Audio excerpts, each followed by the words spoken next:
we just put our heads together one day and said, boy, can you imagine that crew together? And look what happened. There we are. We're going to have a lot of fun today, guys. I have all kinds of cool stuff. Jessie has written songs. She's going to play some music that is just too cool, okay? Are y'all ready to have some fun? Yeah! Are you ready? I need to know if you're happy and you know it, because I forgot my coffee this morning, so you got to help me wake up. Will you do that for me? Okay, stand up, guys. Here we go. Now, last time, Jessie tricked me, and he kept going faster and faster and faster and ran off and left me when we did this song. You think we can do it? Think we can do it? I think so. Here we go. You ready? If you're happy and you know it, clap your hands. If you're happy and you know it, clap your hands. Oh, if you're happy and you know it, then your face will surely show it. If you're happy and you know it, clap your hands. Oh, if you're happy and you know it, jump up and down. If you're happy and you know it, jump up and down. Oh, if you're happy and you know it, then your face will surely show it. If you're happy and you know it, jump up and down. What else do we do? It's get faster and faster. What do we do? What? Clap our hands again. Okay, here we go. You ready? If you're happy and you know it, clap your hands. If you're happy and you know it, clap your hands. If you're happy and you know it, then your face will surely show it. If you're happy and you know it, clap your hands. You got it, Sandy. I love it. 1, 2, 3, 4, bottoms on the floor. Awesome. Let's stretch that left arm. Oh, no, right. Let's stretch that right arm. You ready? Oh, yeah. Let's stretch that left arm. Oh, yeah. I think we're up now. Hey, guys. Your summer reading program this year, what's the theme? Raise your hand if you can tell me the theme or the title of your summer reading program. What you got, babe? Dream Big, Read. I love it. Boy, we went somewhere, I forget where it was, and all of them just looked at me. They didn't have the same theme. Whoops. So anyway, but you guys are the same as us. Dream Big, Read. Now, I have a question for you. There's 2 kinds of dreaming, right? One's where you go sleep. Let's go sleep. You ready? Take a nap. And it's where you dream. And you hear some music and you have dreams like that, right? Okay, everybody wake up. Then there's another dream. You're going to dream about or have in mind what you want to be when you grow up. That's another dream. So raise your hand if you know what you're going to be. I'm going to find out a little later, but raise your hand. So do you understand the difference? One is where we go to sleep and we're dreaming, right? And one is where we know what we're going to be and we're going to dream to be that when we grow up. Got it? Got it? Awesome.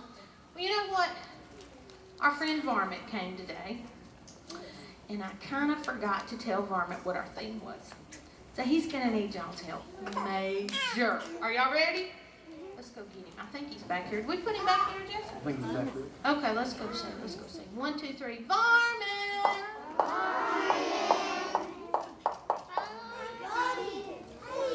Good morning. Good morning.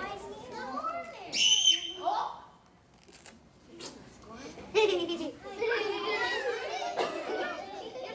Oh, your house is drinking or you're getting out. Oh my goodness. Say good morning, Varmint. Good morning. Oh, why are you shaking? What's the matter? I'm a little nervous right there. I didn't know we were coming today. What you doing, Varmint? We got to do our summer reading program. That's exactly right. Well, I want a large sweet tea right there. Why are you ordering? We're not at Sonic. Did I sleep through Sonic? You did. You slept through Sonic. I'll feed you when we get through. Does that work? Okay. All right. Well, we got to do our show and then we'll eat. Sound good? Okay. He likes to eat a whole lot, guys. But anyway, we are doing the summer reading program, and it's called Dream Big, Read. Oh, what's the matter, Varmint? That just means, what do you want to be when you grow up? I don't want to grow up. Oh. Can you say, oh? He doesn't want to grow up, guys. Well, I tell you what. Let's talk about some things that maybe you could be when you grow up. Anybody got any ideas? And maybe Varmint can go look. What you got, buddy? I can be small when I grow up. Yeah. What do you think Varmint could be when he grows up? Any ideas? Let's give him some hints. What you got, baby? be a builder. And build a Sonic right there. Yeah, you can build a Sonic. One of them told you yesterday to be a store manager, didn't you? Yeah, yeah. All right, well, tell him bye. I want you to go in your house. I want you to look around for some things. You got it? Here we go. Say bye, Marmot. Bye. Here we go. Here we go. Oh, oh, oh, oh, oh, oh. Oh, okay. He's got to stop eating so many burgers. He's not going to fit in his house anymore. Did you know that? All right, let's do a song that Jessie has written, and this is called Nobody Like Me. And you know what? There is nobody like you. Did you know that? There is nobody in this world like you. Are there 24 Jessies running around? No. We'd have music everywhere, wouldn't we? Is there 7 Cheyennes running around? No, I'm her mommy. I'm glad. All right, guys, we are going to do this song because it's Nobody Like Me. And you're going to put your hands in the air. And then when you hear the word me, you're going to point to yourself and say me. Because this is just for you. Everybody stand up.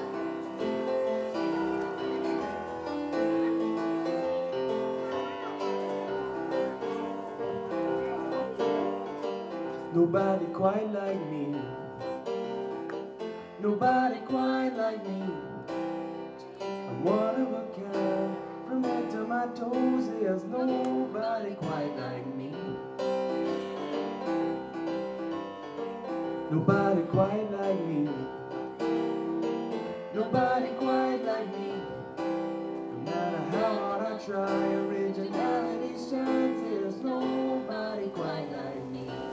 Ready? Here's our part. I'm round and I'm tall, I'm short and I'm slow.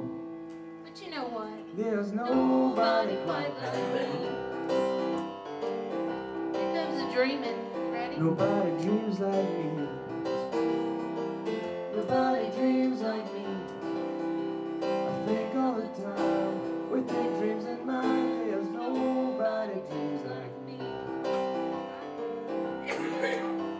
I'll learn while I grow, go the places I'll go. But you know what? There's nobody quite like me. Awesome. Is there anybody like you? No. Very good. Give yourselves a hand. You are awesome. Give yourselves a hand. 1, 2, 3, 4, bottoms on the floor. All right. I see some books over here. Miss Lorna, if we read a book, can we put it on our summer reading list? Woo! Let's read a book. Are you ready? Jessie, I love this book, but it just needs something. It just needs like some sound. It does. It needs sounds. Could you help us do some of that? I'll do it. He'll do that. Did you hear him? He'll do that. Where am I going to sit so we can hear? Let me grab this over here. Grab this book. And then, let's see what kind of sounds Jessie has. Are you ready? This is called Reach for the Stars. Reach for the Stars. And other advice for life's journey. Sound pretty cool? Life's journey. Let's see. You know what? You've got your whole world ahead of you. Every dream and everything you want to be, you have ahead of you. If you work hard, you can do it. Did you know sometimes it'll be smooth sailing? Can you do that with me? Smooth sailing. And other times it'll be a bumpy ride with a fork in the road. Is there going to be forks in the road when we grow up? No. Somebody the other day said a fork in the road. We said no, not a real fork, right? Uh-oh. You may feel like a fish out of water, and you may even feel like a small fish in a big pond. And like when you go to college and there's 50,000 people in college with you, that's what my little boy said. He said, you'll be all right, you'll be fine. Well, that's your chance to make a splash. If you sink like a stone, feeling like you're over your head. Oh, did you hear that? Look at his head. Oh, he's so because it seems that you'll be fighting an uphill battle. My goodness. Oh, but what better time to reach for the moon and shoot for the stars? Let's grab a star. Here it comes. Hold it in your lap. Hold it in your lap. Uh-oh. You won't always be top dog.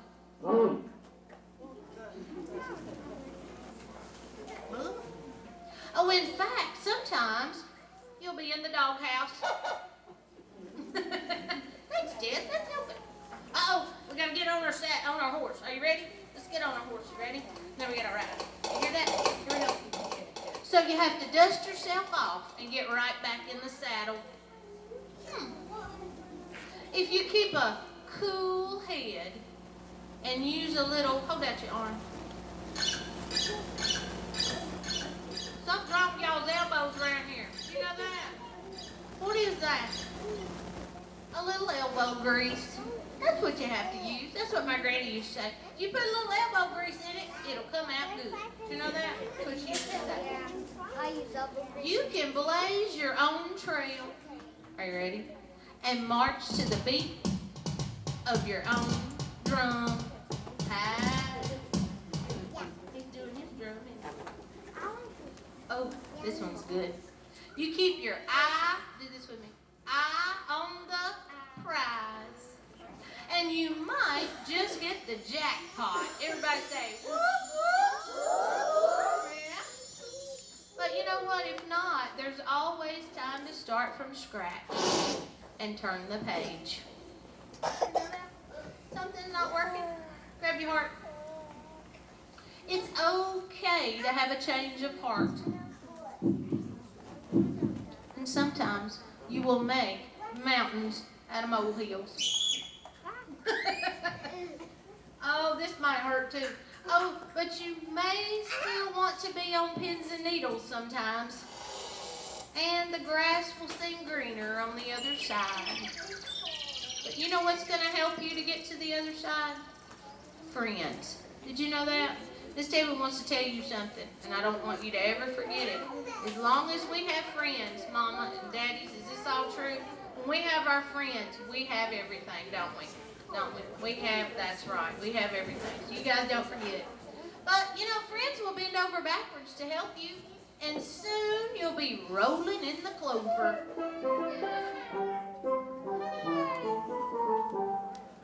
This one, it says, when you have all your ducks in a row. Does that mean we have to go buy a bunch of ducks? No. No, what does that mean? When you're, it means a duck crossing. It means that you have everything in order. And you know what? Put out your wings, guys. Because soon you can spread your wings.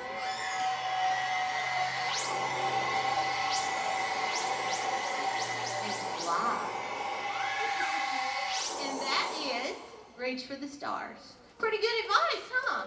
Yeah, pretty good advice, huh? I'm ready to dance. Are you ready to dance? Let's dance. I want to see some dancing, some moving. Here we go. Woo!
Varmint's doing. Should we check on him? Think he's found anything that he wants to be? I sure hope so. 1, 2, 3, Varmint!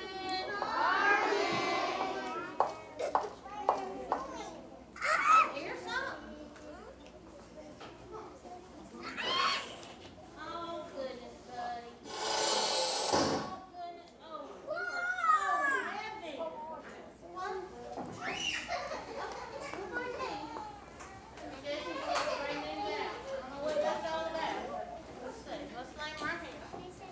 Have you found something that you want to be, Varmint? Have you found something? You have? Okay. All right. Put the first one on. Okay, ready? Oh, my.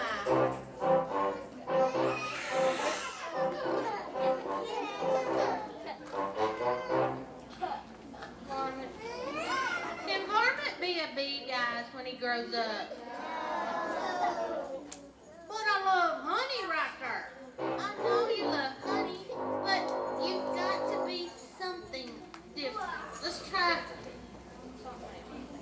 What else you got?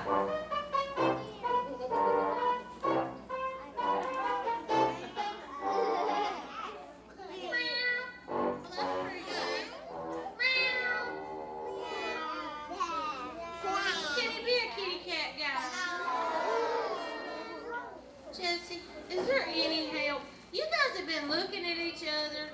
You know what I think they're doing? I think they're cooking something up. I have to watch both of them. Are y'all cooking up something? Oh, they are. What are you doing, Jess? What? What are you doing? Just hold on right there. Oh, okay. All right. Oh, goodness. What on earth are you?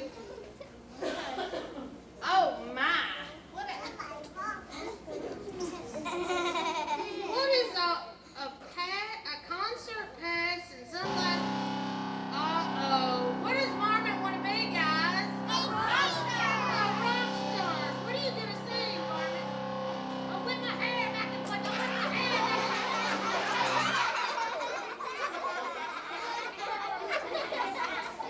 Did y'all have this planned yet? Oh, you didn't. Oh, he didn't have one. Well, I like this song. We may have to work on the hair and the glasses a little bit. What do you think? But he wants to be a rock star, y'all. You can be whatever you want to be. Oh, say that loud. You can be whatever you want to be. Ethan, you're hired. All right? He's awesome. Marmster, that might work, but I don't know. Let's go clean up your house and we'll come back. All right? Let's have some friends come up and let's see if they can help us a little bit. Does that work? All right. I don't want to touch that hair. Okay, you ready? Show it. Let's see. Gonna be a bumblebee and a mine. All right. I think that's his own person. Hey, is anybody? I want you to tell me. Raise your hand and tell me what you would like to be when you grow up. Ethan? I would like to be a soldier for the army. And I want to be a werewolf. This child stole my heart in like 30 seconds. That is awesome. Good job, buddy. What you got, darling? What do you want to be? A police officer? I want you to stand right here. I want you to stand right here. What you got, bud? A dolphin trainer. Oh, if I'd have brought that outfit, that'd have been awesome. What do you want to be? A doctor. Come stand right here. What do you want to be, darling? A what? A nurse. Oh, that's so wonderful. I need a boy. What you got? A basketball player. Very cool. Anybody want to be a fireman? You want to be a fireman? Come here. Stand right here. What else have I got? Oh, a chef.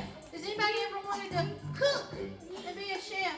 I need a boy. I love my girls, but I need a boy. Ethan, have you ever wanted to be a chef? Yes. Yes. Oh, and hey, there is another thing I want to do. Well, for the army, I do want to train dolphins for underwater battles. Oh my goodness. You want to be a chef, so would you like to cook in the military? I'd be stuff later. Woo! All right. Y'all ready? All right. Don't fall. Okay. I have the chef outfit. I called some of my dear friends and I said, I want to take some of your outfits with me this summer because I want to see what our friends look like that are dreaming about what they want to be. So here's what we're going to do. Am I going to lose Ethan in this big old jacket today? I think so. Ethan, are you ready? He's a dancer chef, y'all. Ready? Okay, here. Hold your spoon. Hold your spoon. Oh. All right. Where's my police officer? Oh. This is real, guys. Look at this.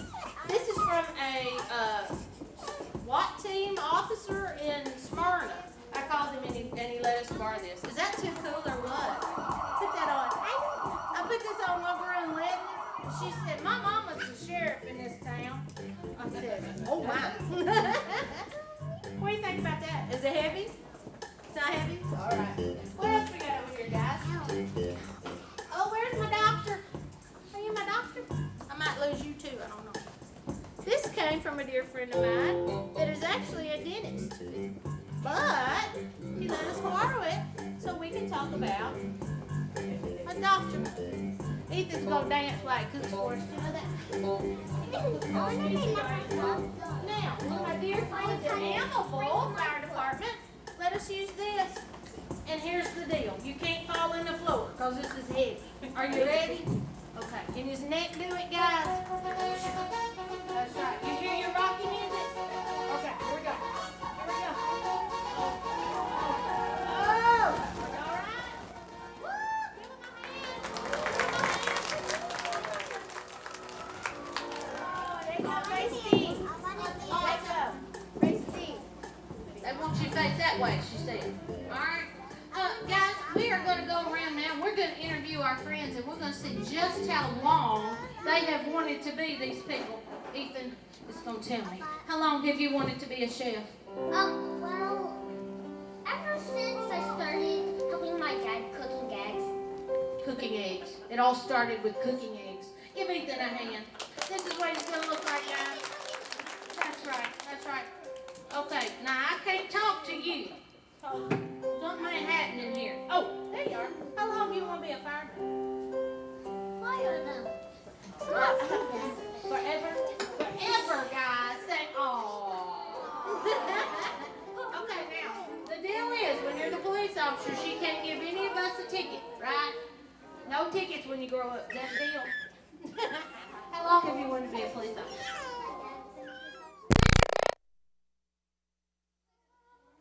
Since you were 1 year old. How cool is that? Give her a hand, guys.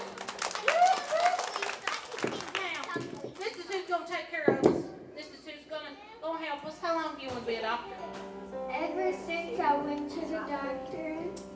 Ever since you went to the doctor. You must have had a good experience. Did you? No shots? I had kind of 2 shots in one day. I was still dreaming to be one of them. But she still wanted to do it after 2 shots. That's right. That's exactly right. Give all of your friends a hand. A musician also, Ethan would like to be. I think you need to be a dancer. That's what I think.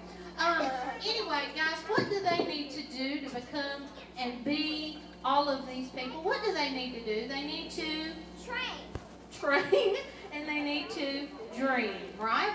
They need to dream and work hard. I heard it. You need to work hard. Exactly. All right, if you all will take off your outfits right there where you are, if you can get, are you all right? Fall off the step. Don't fall off the step. I know. Jacket, suit, yes. Okay. Okay. Awesome. Now we know what you're going to look like. Look how neat. Look how neat. Boy, y'all are just awesome. Good deal. All right, Ethan. I want you to go back here. We're fixing to dance again. Are you ready? Here we go. Y'all have a seat too. Good job, guys. Good job. All right. Mr. Jesse. He wrote a song. Who remembers the song Beat It? Anybody remember that song by Michael Jackson? I think I do. Oh, yeah. You know what we forgot to do?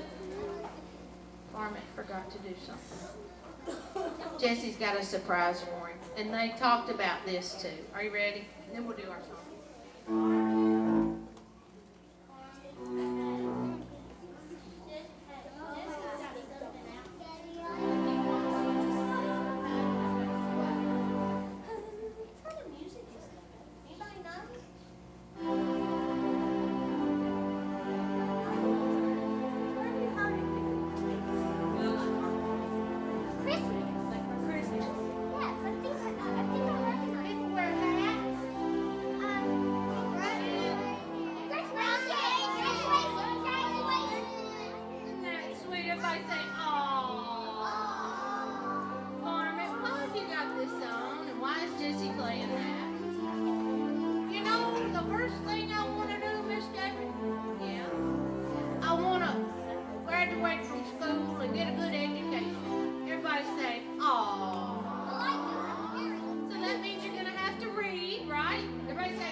What we want to do. Everybody stand up. We're going to read it.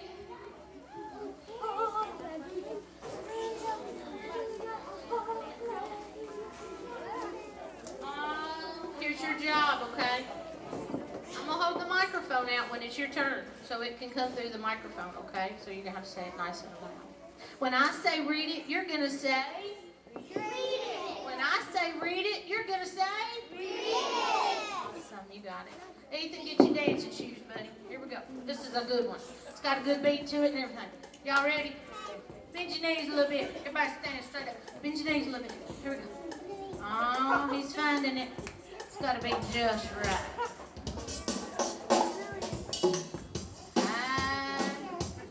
There it is. You hear it?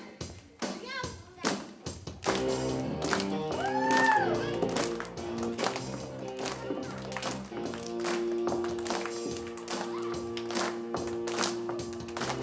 Laying back and there's nothing to do. I'm thinking really hard, trying to get a clue. But then I realized there's no need to be blue if I read it. Just read it. I thought it over and I have a great plan. I read some Dr. Seuss because he is the man. There's a book on my bed that I know I haven't read, so I read it.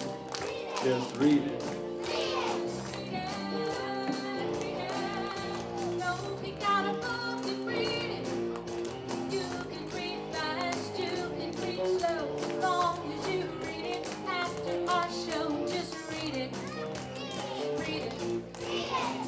Getting lazy and I'm running out of time. I need to read a book before I lose my mind. My worries go away and all will be okay if I read it. Just read it.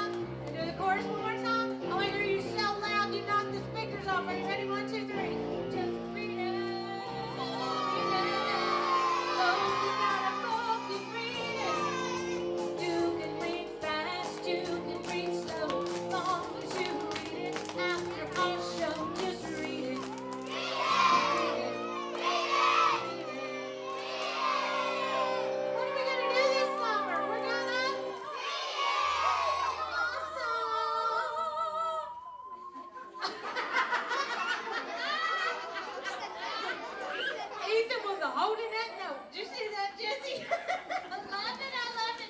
1, 2, 3, 4. Bottoms on the floor. I'm going to let you go, son. That was wonderful. Absolutely. All right. I got a question for you. We can either... Oh, no. Wait.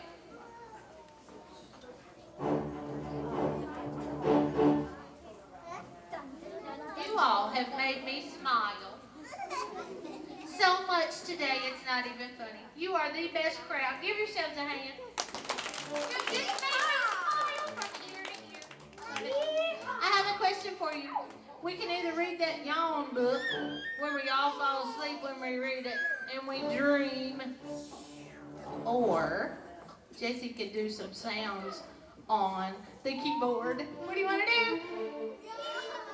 Jesse, raise your hand for Jesse. Yeah, you won, Jesse. Here we go. All right, I'm gonna sit right here. I don't know what he's gonna do. Let's see.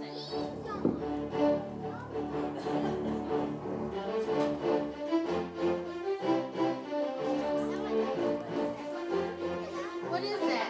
Anybody know? It's a movie. It makes me feel like I'm a Jedi. Almost. What? It makes me feel like I'm a Jedi. Makes you feel like a Jedi. What movie, darling? Pirates of the Caribbean. Woo! Good job. Good job. What else you got, Jim? Here we go.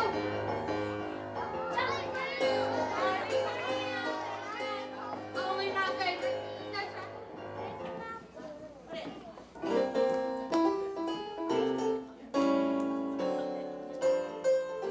Mamas, this might be for us. Anybody know? Anybody know? What? Snoopy? Sounds a little bit like it. What? Everybody knows Snoopy! Good job. All right. Now, are you going to do what I think you're going to do? Okay. Mamas, Jesse knows all about music when we were growing up. I'll put it that way. Okay? And he loves Journey, and he loves all of those things. So let me tell you, if you need to holler when he plays this next one, feel free. You ready? Here we go.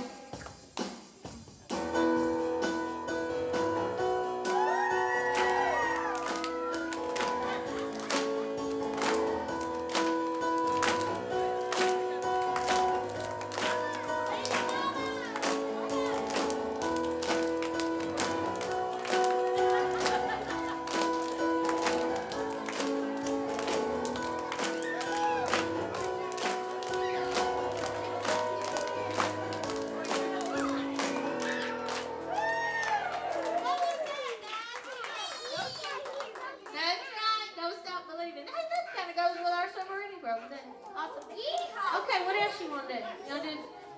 He wants to do sounds. You want to do some sounds? Let's figure out what they are. All right, crisscross episode. Did you that? Here we go. I hear.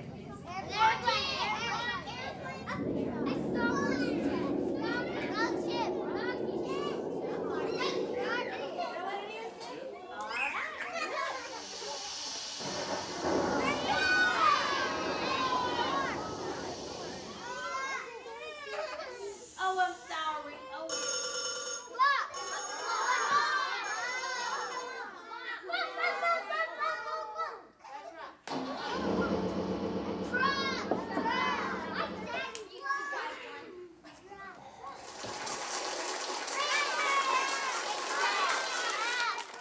Very good. I like his keyboard. How about y'all? Pretty cool, huh? We got our own applause. It's got its own applause, that's right. I love it. Guys, I thank you so much for being here today. Are we going to sign up for the reading program? You already did? Raise your hand. Wonder how many books they've read, Jesse. You want to find out? You want to find out how many books? 10 books. Who's read 10 books? I know it's early, but you never know. Oh, not yet. How about 5 books? Awesome. You're on your way. You're on your way. How much? 3 books. Well, 3 books is 3 books. How about 1 book? How many?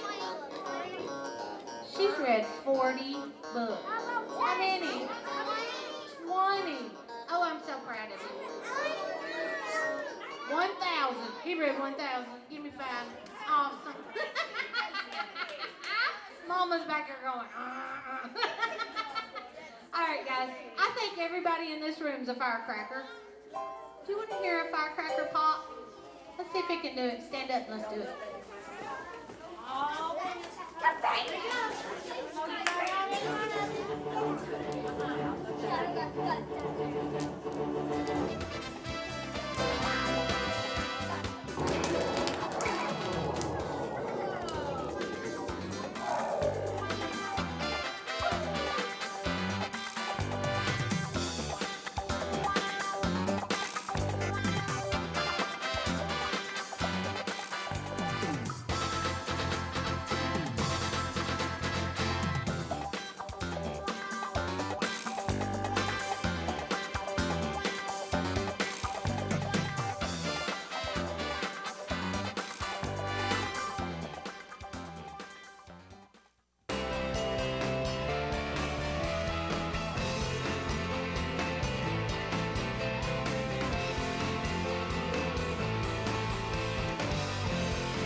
Researchers certainly go to extreme lengths to observe primates, whether prosimian, monkey, or ape. But when it comes down to the survival of a species, it's certainly worth it. Ow. I think. Ever wonder what the difference is between an ape and a monkey? Or what makes an ape great? Ever dream of making a lifetime career in the jungles of Africa? Or wonder what you can do to help save an endangered species right from your own home? It's all ahead on The Great Ape Story.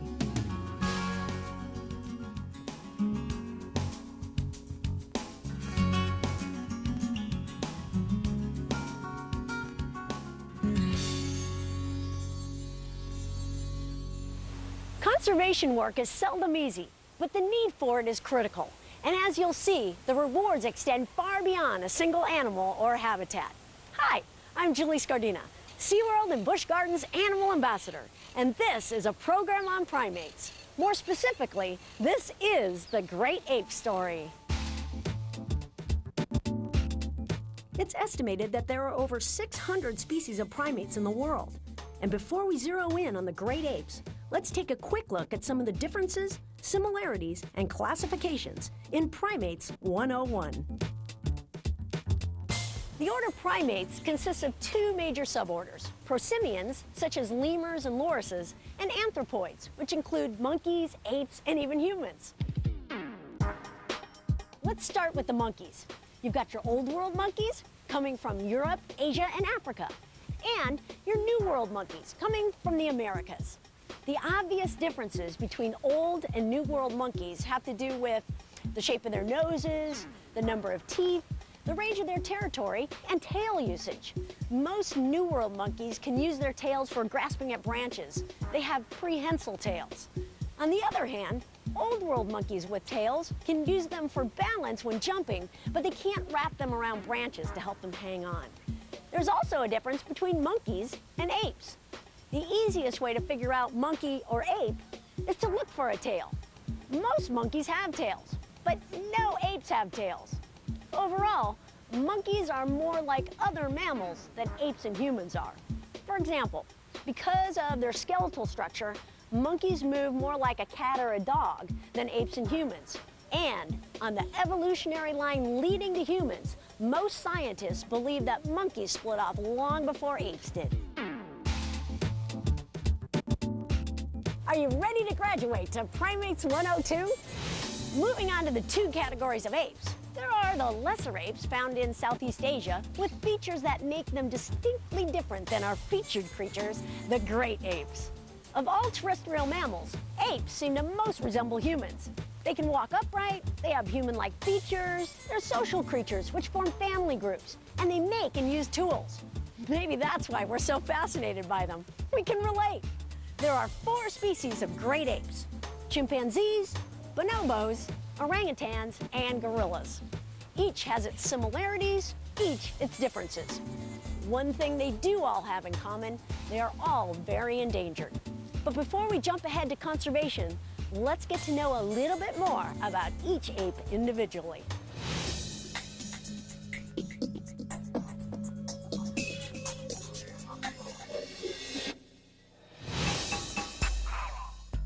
Chimpanzees are found in Central and West Africa, where the region consists of humid forest, deciduous woodland, or mixed savanna. They eat fruits, seeds, stems, bark, insects, and meat, with 90% of their diet coming from fruits and vegetation. Chimps live an average of 30 to 40 years in the wild, but can reach up to 55 years of age in managed situations like zoological parks. Chimpanzees' arms are very long, which make them good climbers and allow them to move quickly through trees and branches. And they have opposable thumbs, which they use for many things, including creating and using tools. They've been known to use sticks to fish out termites to eat and crumpled leaves to soak up water to drink. Genetically, it's believed chimps are more like humans than any other mammal. And like us, they're very social animals, using facial expressions, vocalizations, and even kisses to communicate with members of their group. As they age, their fur turns gray, and they even go bald.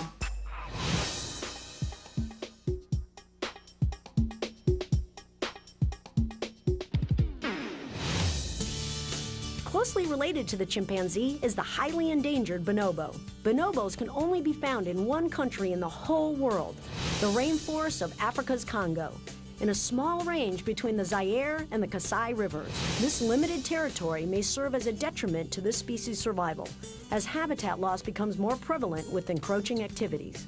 At first glance, bonobos look similar to chimpanzees, being about the same height at the shoulder.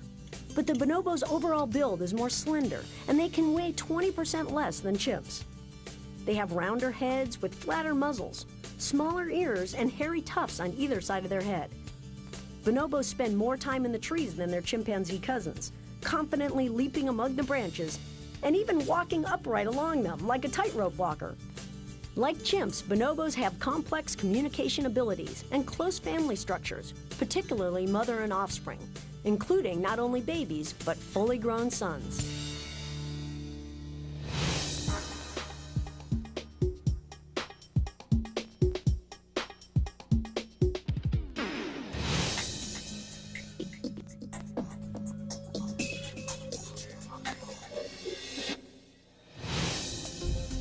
Another member of the great ape family is the orangutan, which literally means person of the forest. Orangutans are the only great ape from Asia, specifically Sumatra and Borneo. Their limited range of natural habitat has been significantly reduced in recent years due to logging and development. This, combined with hunting, has put the orangutan on the endangered species list. Orangs live up to 50 years of age, and unlike other great apes, are solitary by nature. This may be related to their need for huge quantities of fruits and plants to eat. Travel in pairs or groups would mean more competition for a limited food source. A couple unique features of the male orangutan are the enormous cheek pads around its face and the large throat sac. This sac enables them to make long calls, a sound which helps them define their territory.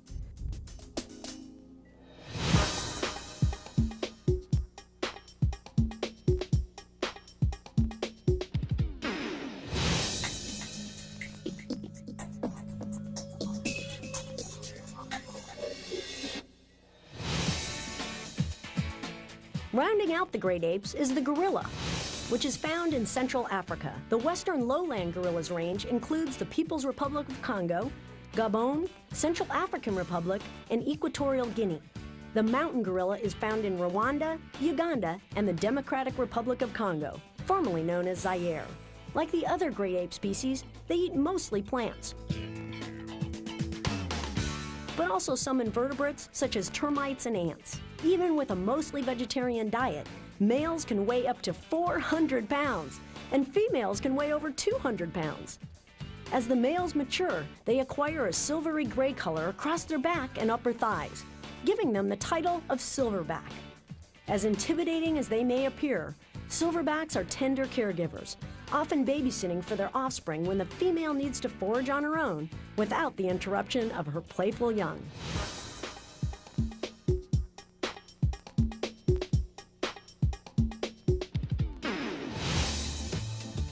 Like the other great apes, gorillas are endangered, primarily as a result of habitat loss and logging, war in the region, and poaching or illegal hunting.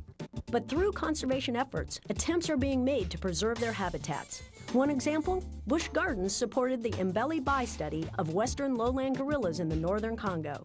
This resulted in groundbreaking data that will help us understand this species and their habitat needs. Gaining a better understanding of a species is an important piece of the conservation puzzle, and the information field researchers collect provides a crucial foundation. Next, you'll meet two researchers whose interest in primates took them from Tampa, Florida, to the African jungles.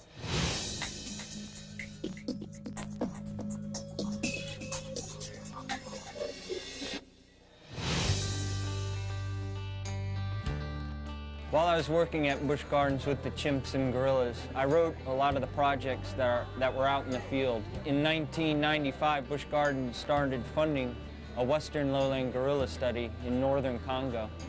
And at that point, I contacted them, and through the affiliation with Busch Gardens, I was able to go out to Mbeli Bai, the Gorilla Study Center, and work as a volunteer.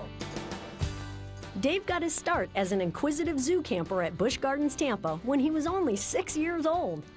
During zoo camp, they would take us out on the feed truck once in a while, and I always looked forward to that because it was we got to see behind the scenes and get up close to the animals and feed them.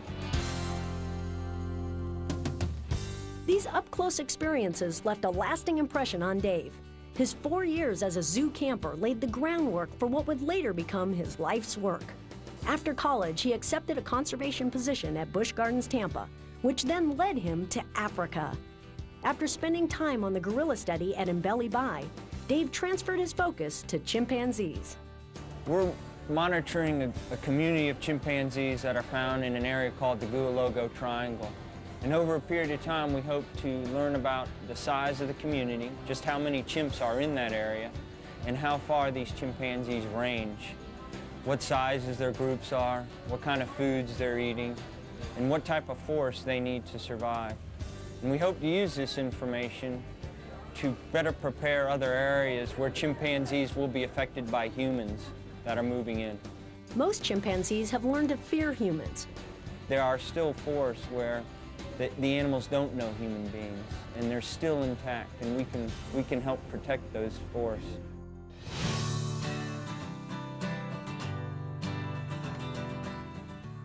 Deep down, I always knew that I wanted to go to Africa, and in my heart, I knew I'd get there somehow, but the Mbeli Bai study allowed me to get into the field and follow my dream.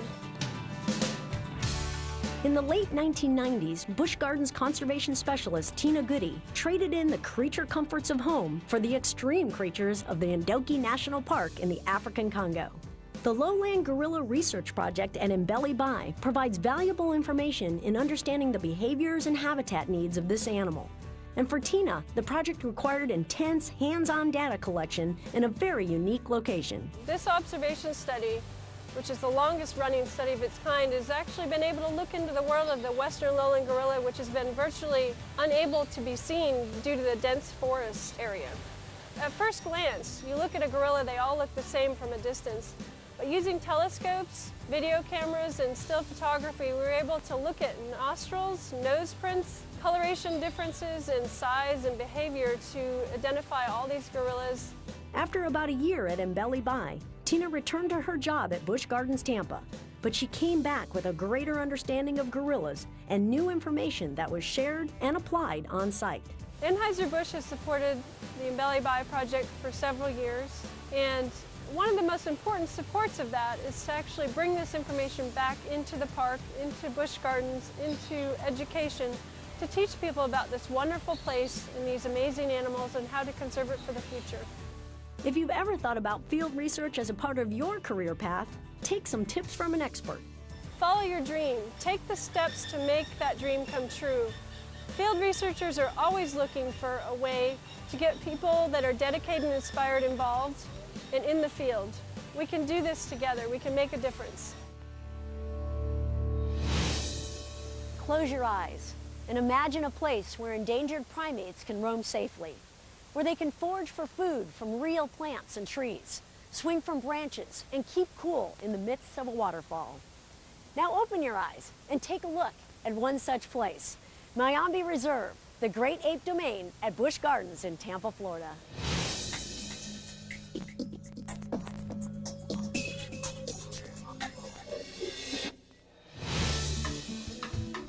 The goal of any zoological park is to offer an entertaining and educational experience for guests, while providing a nurturing, comfortable home for the animal. But beyond this accomplishment lies an even greater opportunity: to study the animal and its environment and to impact its survival.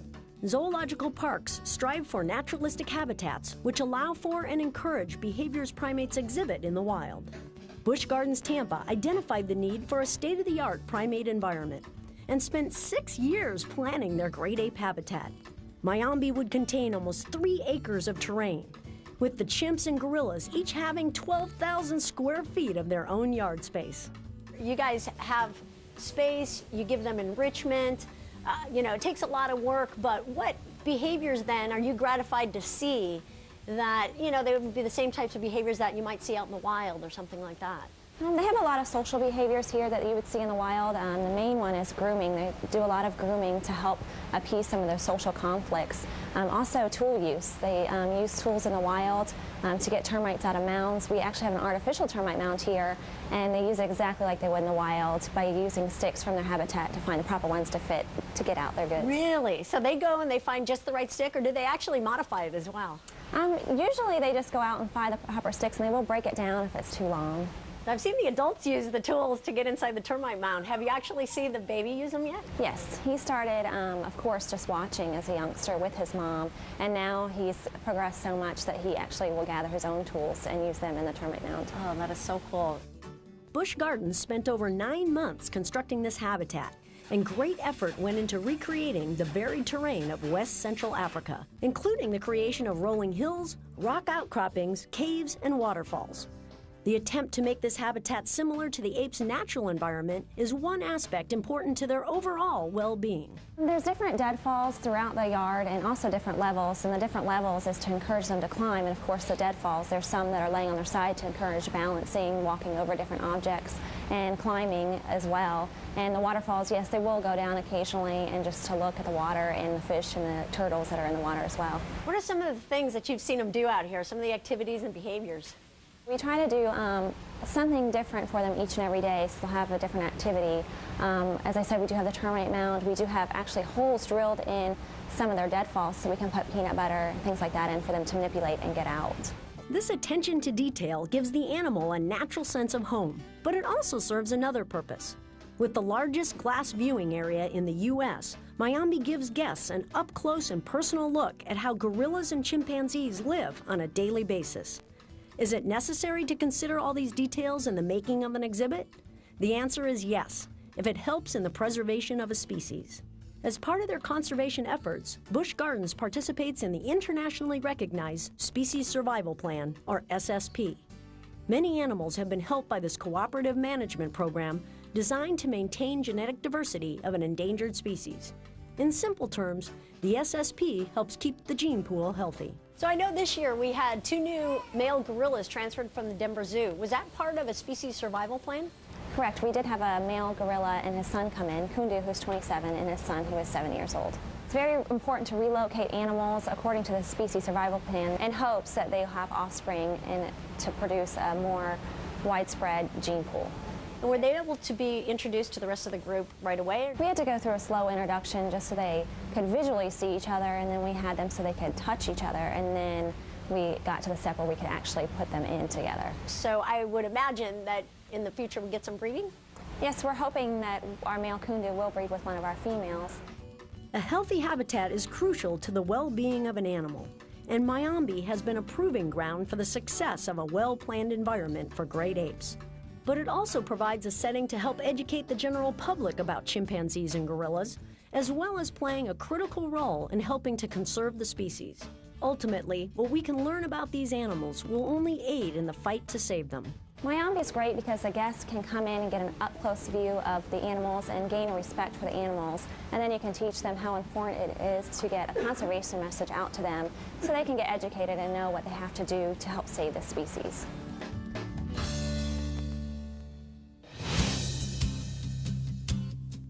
A little farther from home, in Kenya to be exact, there's a safe place for chimps who have not had the best of care. Connected to the Jane Goodall Institute, Sweetwater's Chimpanzee Sanctuary is the only one of its kind in Kenya and is home to 26 orphaned and rescued chimps who have found a wonderful place to expend their energy. What's so special about chimps?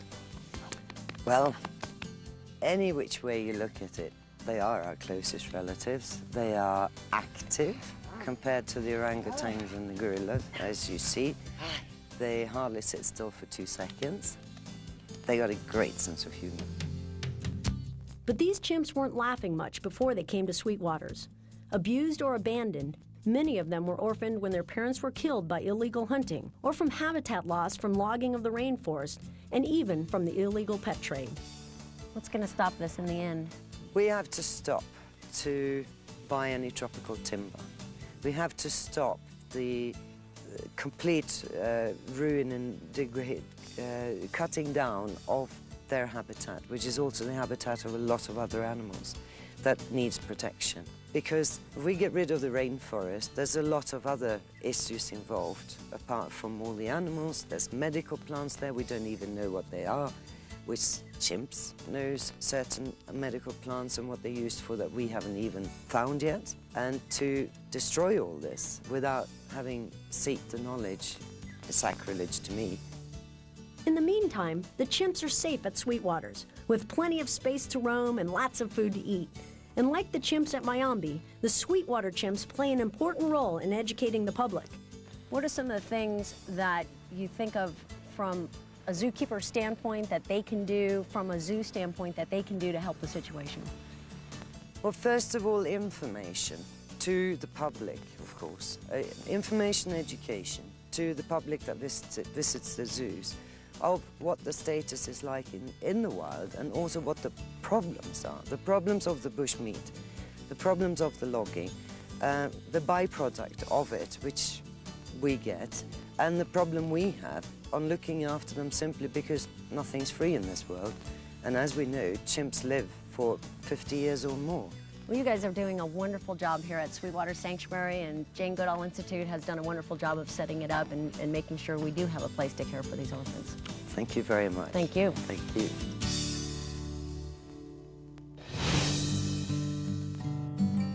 March 12, 2003 marked a special day in the history of Busch Gardens, Tampa. For the first time ever, a baby orangutan was born at this zoological park. Safe and healthy, adding another member to the family of orangutans at Busch Gardens. Alina, you are so cute. You just keep getting cuter. Yes, you do. She is so adorable. Yes, this is Alina. Hi. She's a 10-month-old Bornean orangutan, and she was born here at Busch Gardens. And her name, Alina, is actually Malaysian, and it means to create a friendly and sociable nature, which she does because every time somebody sees her, they smile. Absolutely. Now, when did you find out that her mom, Dayak, was pregnant? We found out, it was about a month into her pregnancy when we found out that she was expecting. And one of the things that we started right away with Dayak is a maternal training program for her, because we realized that she had been hand-raised at the zoo where she was born. So we wanted to make sure that she had as many skills as possible to help take care of Alina when she was born. What were some of the most important behaviors that you were thinking about teaching Dayak before the actual birth? Some of the things that we did is because she was also a first-time mother, we trained her on different behaviors like bringing novel objects to the mesh and holding them at the mesh for a couple minutes. So in case she wouldn't let Alina nurse, we could actually bottle feed Alina because she would hold the baby up against the mesh. And then with her dad, Skinny, we started teaching him a behavior of gentle because we wanted to make sure that he was very gentle with her. So we would take a stuffed animal orangutan and present it at the mesh and ask him to touch it gently, things like that. After all the preparation, there were complications with the birth, and the decision was made to hand-raise Alina. Coffee explains why. We think one of the main reasons is because she had to have an emergency cesarean, which means that she never had a natural birth, so she basically had no idea where Alina came from. And since she was a first-time mother as well, that connection just never clicked. We decided that we were going to give her 24-hour care if that needed to happen, if we needed to hand-raise her. So she's been having 24-hour care ever since the day that she was born, and that really makes a big difference in a great ape's psychological development, is having that 24-hour care, because that's what they would get with their mother. Alina quickly became an ambassador to teach people about orangutans and the other great apes as well. Coffee, do you find that the public is very interested in her? Very, very interested in her. What we've done is we bring her up to the Nairobi field station here and have her there in front of the windows for about an hour every day. We have a keeper on the sidewalk educating, so we make sure to get the right message across. And it is really neat to see someone walk up who has no idea about what a great ape is like or what they're about, and then 20 minutes later have that person walk away with a completely different understanding, knowing all about orangutans, what it's like to hand raise them, and their plight in the wild. So it's worked out really well for us. What a difference one little baby can make, huh? She's educated a lot of people. Now, what about her future? What's in store for her? We hope to do an introduction with the adults probably in the next couple months, because we want to make sure that she knows how to be an orangutan, and the longer she's with an orangutan mom, the more likely she is going to be to take care of her own offspring. So of course we want her to be a good mother when the time comes.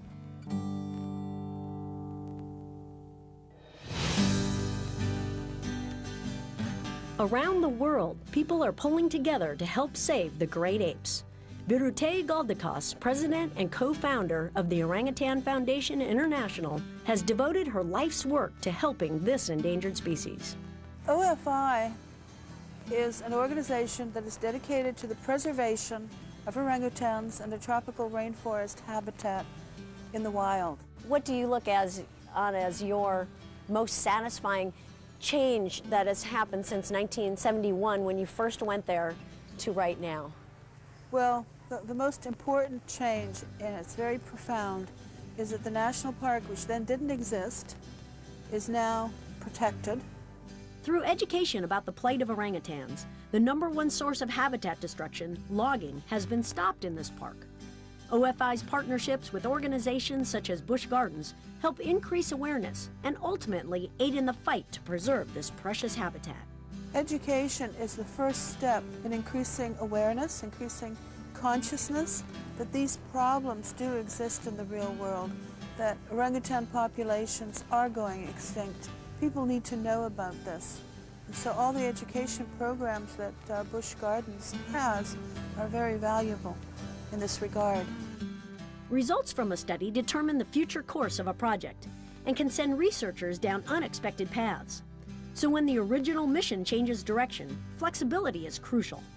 The mission of OFI has changed over the years in the sense that initially we were concentrating on the orangutans themselves, but now most of our effort is going to protect the habitat, you know? Because without habitat, you're not going to have any wild orangutans or other animals anyway. Exactly.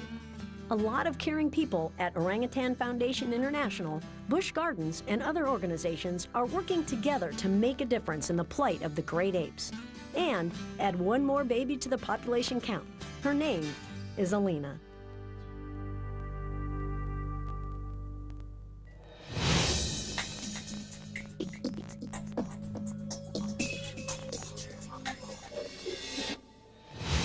Even though you may not live in Africa or Asia, there are many things that you can do to aid in the preservation of great apes and other endangered species right from your own backyard.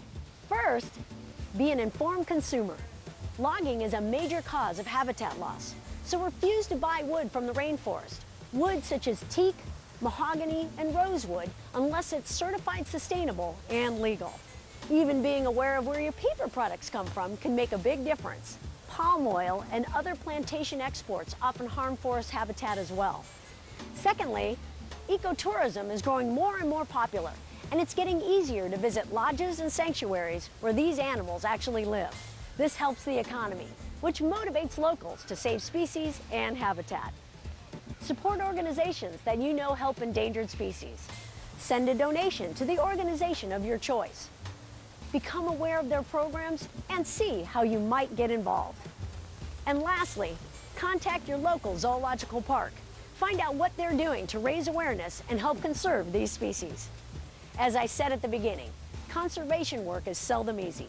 But at Busch Gardens and SeaWorld, we don't just think it's worth the effort, we know it is. Change always starts with just one person. Will it be you? I'm Julie Scardina, saying thanks for caring about the great ape story. Hi, I'm Jenny Bush, Conservation Ambassador for the Anheuser-Busch Adventure Parks. SeaWorld, Busch Gardens, and Discovery Cove are dedicated to the conservation and preservation of wildlife. And we believe the stories like the one you just experienced need to be told. The primates featured in this program are just a few of the many species that benefit from the SeaWorld and Busch Gardens Conservation Fund, a nonprofit charitable organization dedicated to habitat protection, wildlife research, animal rescue, and conservation education. Your support to the continued viewing of programs like this is appreciated. I encourage you to learn all you can about animals and their environment. Remember, we're all interconnected. What happens to them eventually happens to us. So we need to protect them and their habitats. Together, we can make a difference.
episode of NASA Connect, learn how ancient cultures observed seasonal cycles and how the sun played a part in their observations. We'll also conduct a cool hands-on activity measuring shadows created by the sun and a gnomon. Stay tuned for another exciting episode of NASA Connect, Ancient Observatories.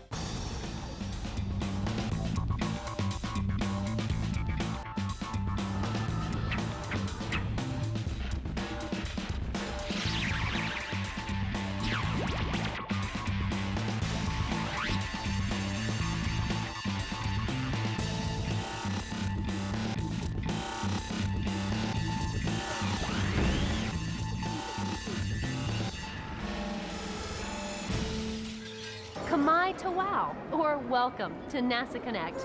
I'm Jennifer Polate, and this is the National Museum of the American Indian. And I'm Dr. Stan Odenwald at an archaeological site in Mexico. Hola! This is NASA Connect, the show that connects you to math, science, technology, and NASA. On today's program, you will see how ancient cultures found a connection to the stars. You will also learn how many of these societies were very sophisticated when making celestial observations. You'll also learn about the mathematics and geometry used by these ancient peoples to make their observations. What you will learn today will absolutely astound you. But first, Jennifer, tell us about that building that you're in. Sten, this is the newest museum in our nation's capital. As you enter the museum, hundreds of written and spoken words meaning welcome in native languages throughout the Americas are projected onto this wall. These people, not only here in the Americas, but also their brothers and sisters in Africa, Asia, Europe, and the Pacific, looked at our starry skies. All of these people had a connection to the sun. In the museum, this room celebrates the sun.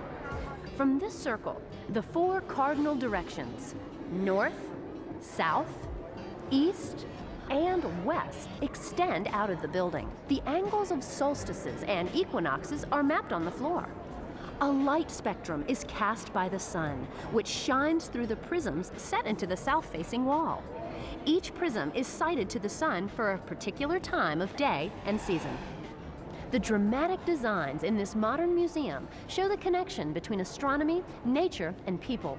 That connection is the key to understanding how the ancients looked at our universe, which is the theme of today's program. Today, we will talk to Native American astronomers. Dr. Sten Odenwald will treat us to the foundations of astronomy as we know it today, and he will fill us in on the celestial accomplishments of the Mayans. Throughout the program, you will be asked to answer several inquiry-based questions. After the questions appear on the screen, your teacher will pause the program to allow you time to answer and discuss the questions. This is your time to explore and become critical thinkers. Now, let's learn more about ancient observatories. The science of interpreting the relationship between the sun and the daily lives of primitive people is called archaeoastronomy. Archaeo meaning archaeology, and astronomy meaning the study of stars. Observing celestial phenomena is the one constant that unifies humankind throughout space and time. Ancient man knew celestial events followed cycles, circles, and these events could be recorded. Approximately 5,000 years ago, they devised a way to place stones in certain positions to align for lunar and solar events. Events like seasons were noted and found to recur regularly with certain positions of the sun and stars. The Earth spins on its axis once every day and gives us the familiar experience of daytime and nighttime. For thousands of years, humans have used this cosmic cycle to regulate their workday, their meals, and their sleep. The Earth orbits the sun once every year, and from this we get the familiar 365-day cycle. Earth's orbit around the sun is an ellipse. Basically, that means an oval, with the sun offset from the center of the ellipse. Does this mean that we have summer when the Earth is closest to the sun and winter when the Earth is farthest from the sun? The surprising fact is that the distance from the Earth to the sun has absolutely nothing to do with the changing seasons. Our northern hemisphere is closest to the sun in January and farthest from the sun in July. So what is causing the change in temperature? Earth's axis is tilted by 23.5 degrees from a line perpendicular to Earth's orbit. What does this mean? To understand this tilt, we have to use a bit of basic geometry. An angle has two sides and a vertex. The sides are rays that share a common endpoint called the vertex. The angle formed by two rays can be named in a variety of ways. For example, the angle formed by ray AB and ray AC can be named angle BAC, angle CAB, or angle A for short. Notice that A must be the middle letter in both three-letter names because it's the vertex. You can measure angles using a protractor. The unit of measure is degrees. Angles can be classified by their measures as acute, right, obtuse, and straight. If the Earth rotated on its axis perpendicular to or at a right angle to the orbit, there would be no changes in temperature. The Earth rotates at an angle 23.5 degrees from this perpendicular line. It's a very small tilt, but enough to affect the sun's rays hitting the Earth. This is a great time to pause the program and think about the following questions. Why is the area near Earth's equator hotter than the areas near the poles? If the tilt of Earth's axis measured 33 degrees rather than 23.5, how might seasonal changes and temperature ranges differ? Teachers, it's now time to pause the program. The tilt of the Earth's axis gives us our seasons, and because of the extremes in heat and cold, it's very important to keep track of the changing seasons if you're growing food. This seasonal cycle is important to ancient and even modern people. In some parts of the world, like the arid climates of the southwest states of the USA, the growing season was so short that people could not waste much time getting the seeds in the ground at the start of spring. But how do we predict when the growing season will begin in the spring? For that matter, how can we tell when the other seasons begin and end? It turns out that just by keeping track of how high up the sun gets over the horizon at noon, you can determine the start of the seasons exactly. Almost all ancient people that relied on planting times discovered this little relationship. The start of the four seasons, summer, fall, winter, and spring, are noted by what astronomers call the summer solstice, the fall equinox, the winter solstice, and the spring equinox. At the start of summer, around June 21st in the northern hemisphere, the sun is at its highest point above the horizon at noon. As the sun begins its movement back away from its maximum height, the number of daylight hours has declined to an equal number of daylight and nighttime hours. This is the fall equinox near September 21st. A few months later, the path of the sun arrives at its lowest point at noon. The sun spends very little time above the horizon of the northern hemisphere, and the night is much longer than day. Welcome to the winter solstice, or start of winter, around December 21st. After a few more months, the path of the sun works its way higher in the sky, eventually arriving at a path where day and night are equal. This happens March 21st at the spring equinox, a vital time for planting crops. Archaeoastronomers have found 3 types of early observatories: simple markers, circles of stone and wood, and temples. Early on, markers were used to create sight lines to the horizon, so that during the equinox or solstice, the sun would appear to rise exactly on the sight line. Stonehenge in England was set up this way, as were a number of ancient Native American buildings, such as the ones at Chaco Canyon in New Mexico and Hovenweep in Utah. England's Stonehenge is one of the earliest examples of an observatory in Europe. Stonehenge is a large calendar capable of predicting the equinoxes and the solstice. Before Stonehenge, in 3000 BC, the ancient Egyptians had devised a solar calendar of 365 days, the starting point of which hinged on the heliacal rising of the star Sirius, which also happened to coincide with the summer solstice and the annual flooding of the Nile. By being in touch with celestial phenomenon and their natural surroundings, the ancient Egyptians were able to predict events of great significance in their desert environment. At Abu Simbel, massively carved statues of Ramses the Great face east to greet the sun god Re, the bringer of light. As the sun rises each day, the statues are illuminated again, perhaps a sign of rebirth for Ramses.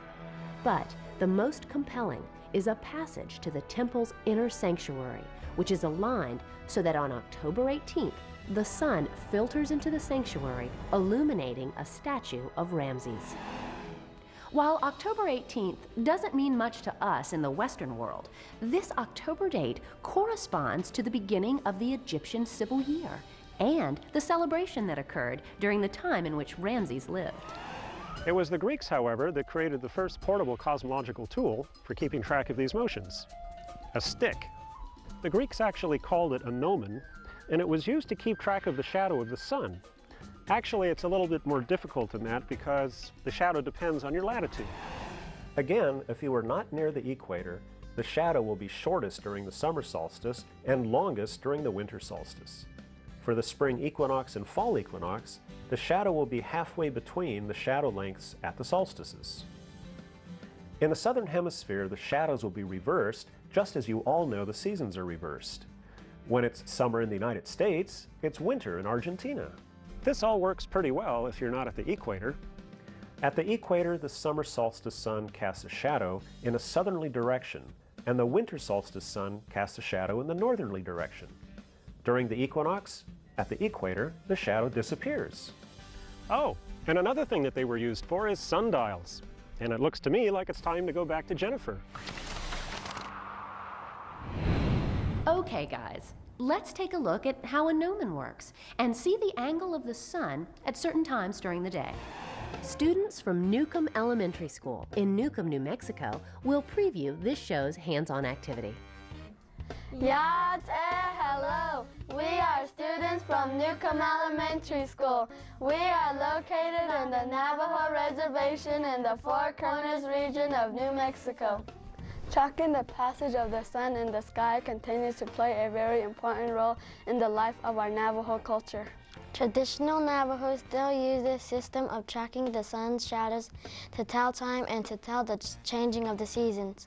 For example, when my grandfather herds sheep, he does not wear a watch like this. He uses the sun's shadow to tell time. It also helps him to tell when to take the sheep back home in their corral. It also helps him to tell when to plant corn and watermelon on his farm. NASA Connect asked us to show you this program's hands-on activity. In this activity, the students will make sun shadow plots every half hour, marking the ends of the shadows made by the sun and a gnomon. You can download a copy of the Educator Guide from the NASA Connect website for directions and a list of materials. Turn a cardboard box upside down. Tape a large piece of paper to the cardboard box. Draw 2 lines that are perpendicular to each other, from top to bottom, and the other from left to right across the paper. Mark its center with a dot. And make a very small hole in the center of the box using the point of a scissors. Stick the gnomon through the dot and the hole in the cardboard. Secure it with tape so that 10 centimeters is sticking straight up out of the box. Use a protractor to make sure the gnomon is perpendicular to the box. On a clear sunny day, find a large flat area. Tape the box to the ground on all 4 sides. Starting as early in the morning as possible, mark the end of the gnomon shadow every half hour until the end of the day. Next to the dot, label the time of the day it was marked. You will analyze the data you collect by measuring angles and length.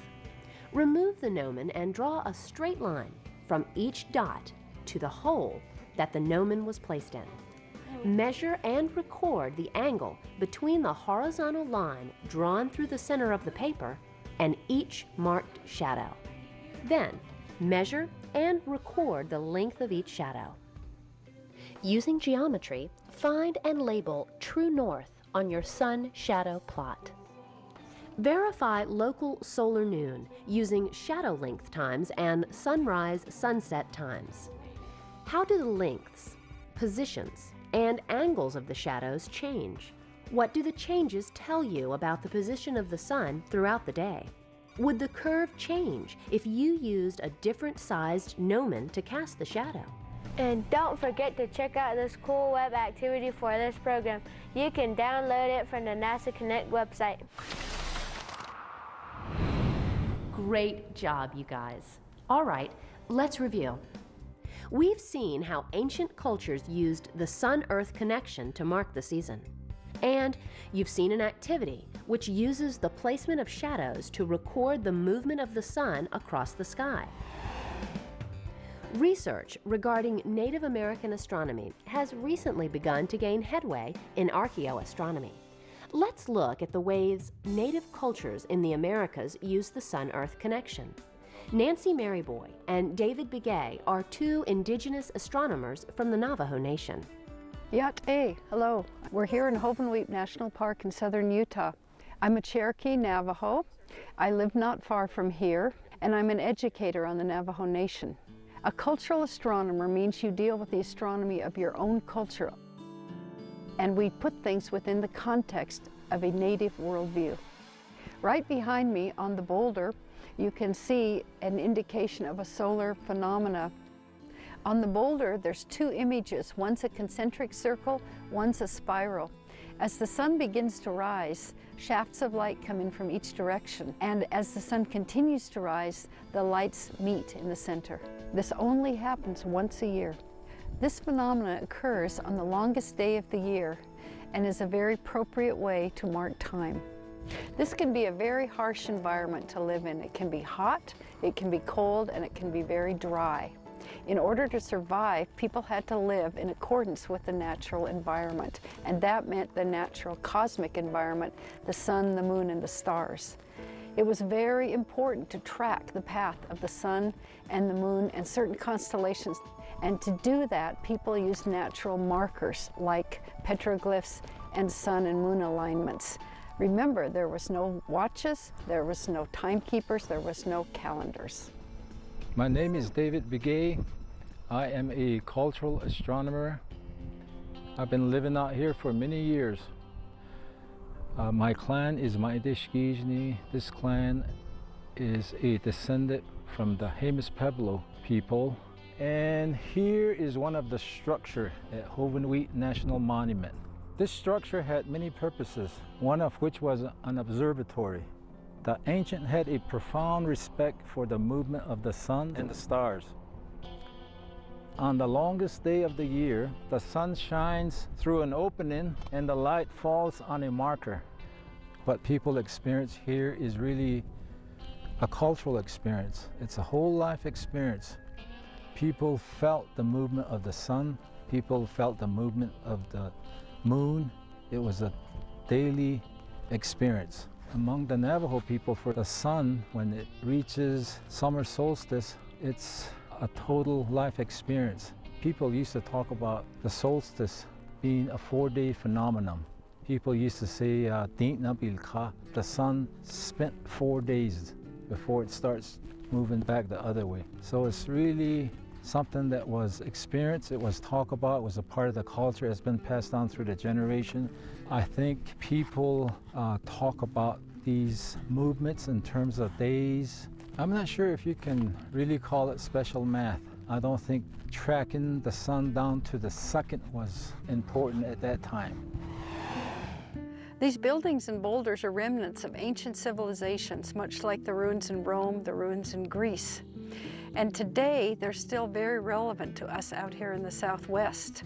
We still see the same sky, and we're in awe of the technology that was employed to build these buildings and capture these solar and lunar alignments. Today, we look in the sky, we use some of the same knowledge that the ancestral Pueblans used. We use it for planting, we use it for setting ceremonies, and we use it to keep the earth in order.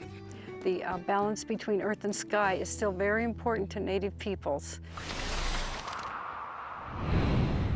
Thanks, Nancy, and thanks, David. You know, guys, one of the earliest Native American structures to observe the sun and the stars is Casa Rinconada, located in the Chaco Cultural National Historical Park. Casa Rinconada is a large kiva. Kivas are large circular rooms used for ceremonies by Native American cultures. Like Hovenweep, on the day of the summer solstice, a beam of light from an opening in the kiva precisely illuminates a niche in the far wall. For years, Chaco Canyon was primarily seen as a trade center, but with the advent of archaeoastronomy, Chaco is beginning to be seen as a center of astronomy and cosmology. So far on today's program, we have seen how the relationship between the sun and the earth weaved a connection between all ancient cultures.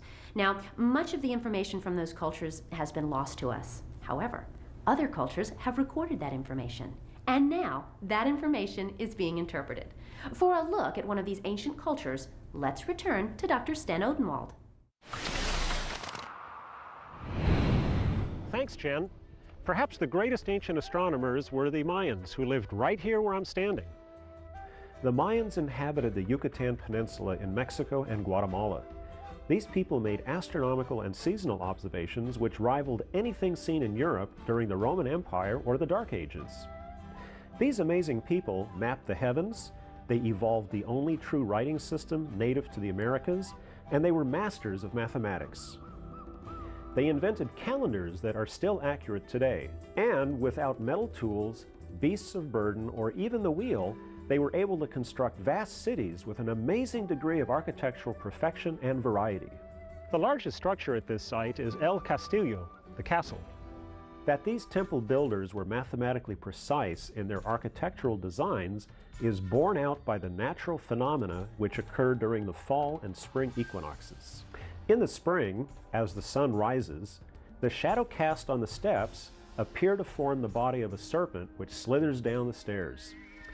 Here at Chichen Itza, there is a structure unlike anything else ever created by the ancient Mayans. It's called El Caracol, and it actually looks like a modern observatory. Its design didn't function the same way as our modern observatories. Instead, its walls contain many windows. Inside the dome, stones could be removed, enabling the Mayan astronomers to observe different parts of the sky. The Mayans looked at the sky differently from any other civilization. Being near the equator, the equinox passages were easier and more accurate to determine because the sun cast no shadow at local noon during this time. They also had great veneration for the Milky Way. They called it the World Tree. The star clouds that form the Milky Way were seen as the tree of life, from which all life came. The Mayans also had their unique constellations. Like today's zodiac, they had their scorpion. Gemini, which appears to us as twins, however, was seen as a peccary, a nocturnal animal in the pig family. Other zodiac symbols were a jaguar, a bat, a turtle, the tail of a rattlesnake, and a sea monster. Because they looked at things differently, perhaps it's not surprising that the Mayans had a different mathematics as well. We use a numbering system based on 10 digits, but the Mayans used a system based on the number 20. Sounds a little bit complicated, but in fact it was more efficient for counting than some of the older systems used in Europe a long time ago. The Mayan counting system required only 3 symbols: a shell representing 0, a dot representing a value of 1, a bar representing 5, and a shell with a dot representing the base number 20. There are 2 advantages to the Mayan counting system. The first of these is the idea of 0, which many civilizations at that time did not have. Second, they only used 3 symbols to represent lower and higher numbers. In Rome, multiple symbols were used: I's for 1, V for 5, X for 10, L for 50, C for 100, and M for 1,000. Mayan numbers were written from bottom to top, so the number 19 becomes bars of 5, 5, 5, with 4 dots above the bars. To complete the first set of 20, a dot was raised over a shell-like symbol. To get 21, the elevated placement of the dot remained to represent 20, and a dot was added underneath to represent 21. Then the counting cycle for the next 20 began again. So what do you think the number 40 or 41 would look like? In Europe at this time, people still struggled with the Roman numeral system. That system suffered from 2 serious defects. First, there was no 0. And second, Roman numbers were entirely symbolic, having no direct connection to the number of items represented. So, are you ready for a challenge? Okay. Working together, try adding 21 and 33 using the Mayan system. Then try adding 21 and 33 using Roman numerals. This is a good time to pause the program. So how did you do? Let's check your work. In Mayan, the number 21 is represented as dot, dot. 33 is 2 bars equaling 10, 3 dots for units, and an elevated dot representing 20. Adding together, you get 54, which is 2 bars, 4 dots, and 2 elevated dots. Easy to decipher.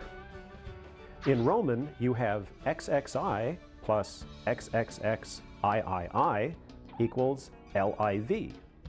Unless you actually know what the Roman symbols stand for, you have no idea what you are seeing. In Mayan, you can actually add up the dots, bars, and shells. Mayan merchants often used cocoa beans, sticks, and shells to do these calculations. From these 3 symbols, the Mayans could do everything from the simplest arithmetic needed for trade to keeping track of astronomical events, both past and future.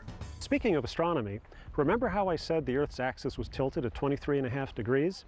If you round that to 24, how would you write that in Mayan?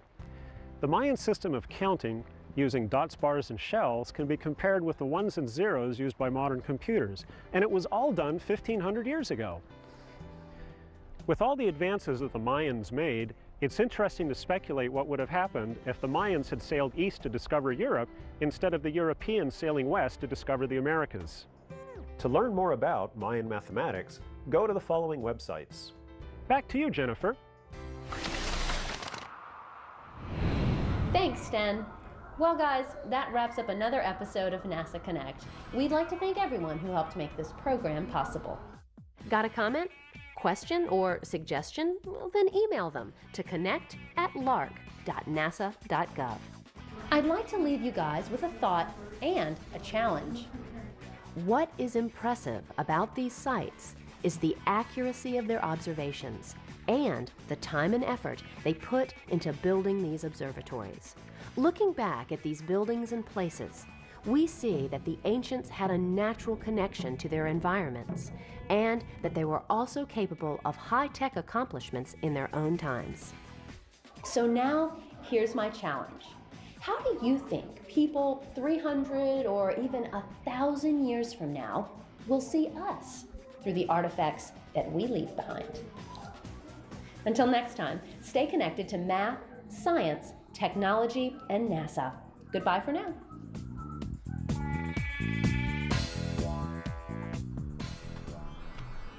Finally, they pick one stars up and say, this will be the morning stars. It will give us direction that the daylight is coming. It will give us direction that it's in the east.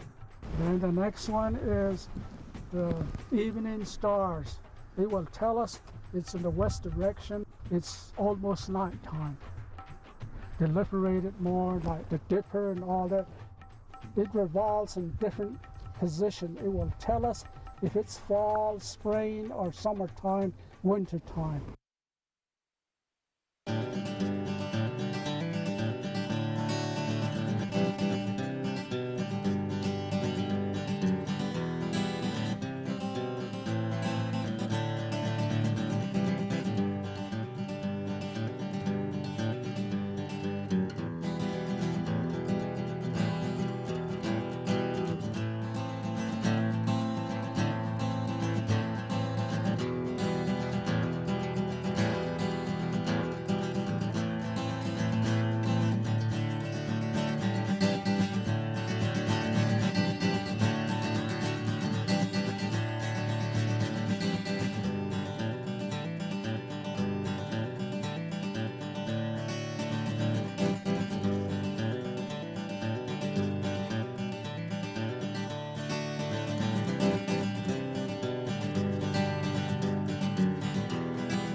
Coming up on this edition of Out of the Blue from Middle Tennessee State University. Looking for a scholarship? Apply to MTSU by December 1st, and if you meet the criteria, you could qualify for a guaranteed academic scholarship. Tony Strode from our undergraduate recruiting office gives us all the details. Dr. Sam Zaza of the Jones College of Business is a leader, not only in information technology, but the importance of diversity, equity, and inclusion in helping Nashville fill its tech jobs. She shares her insights and ideas. And remember this major at MTSU, Child Development and Family Studies. Dr. Rebecca Oldham talks to us about how it's a great fit for students interested in what individuals and families need to find for wellness across the life space. I'm Andrew Ottman, and this is Out of the Blue.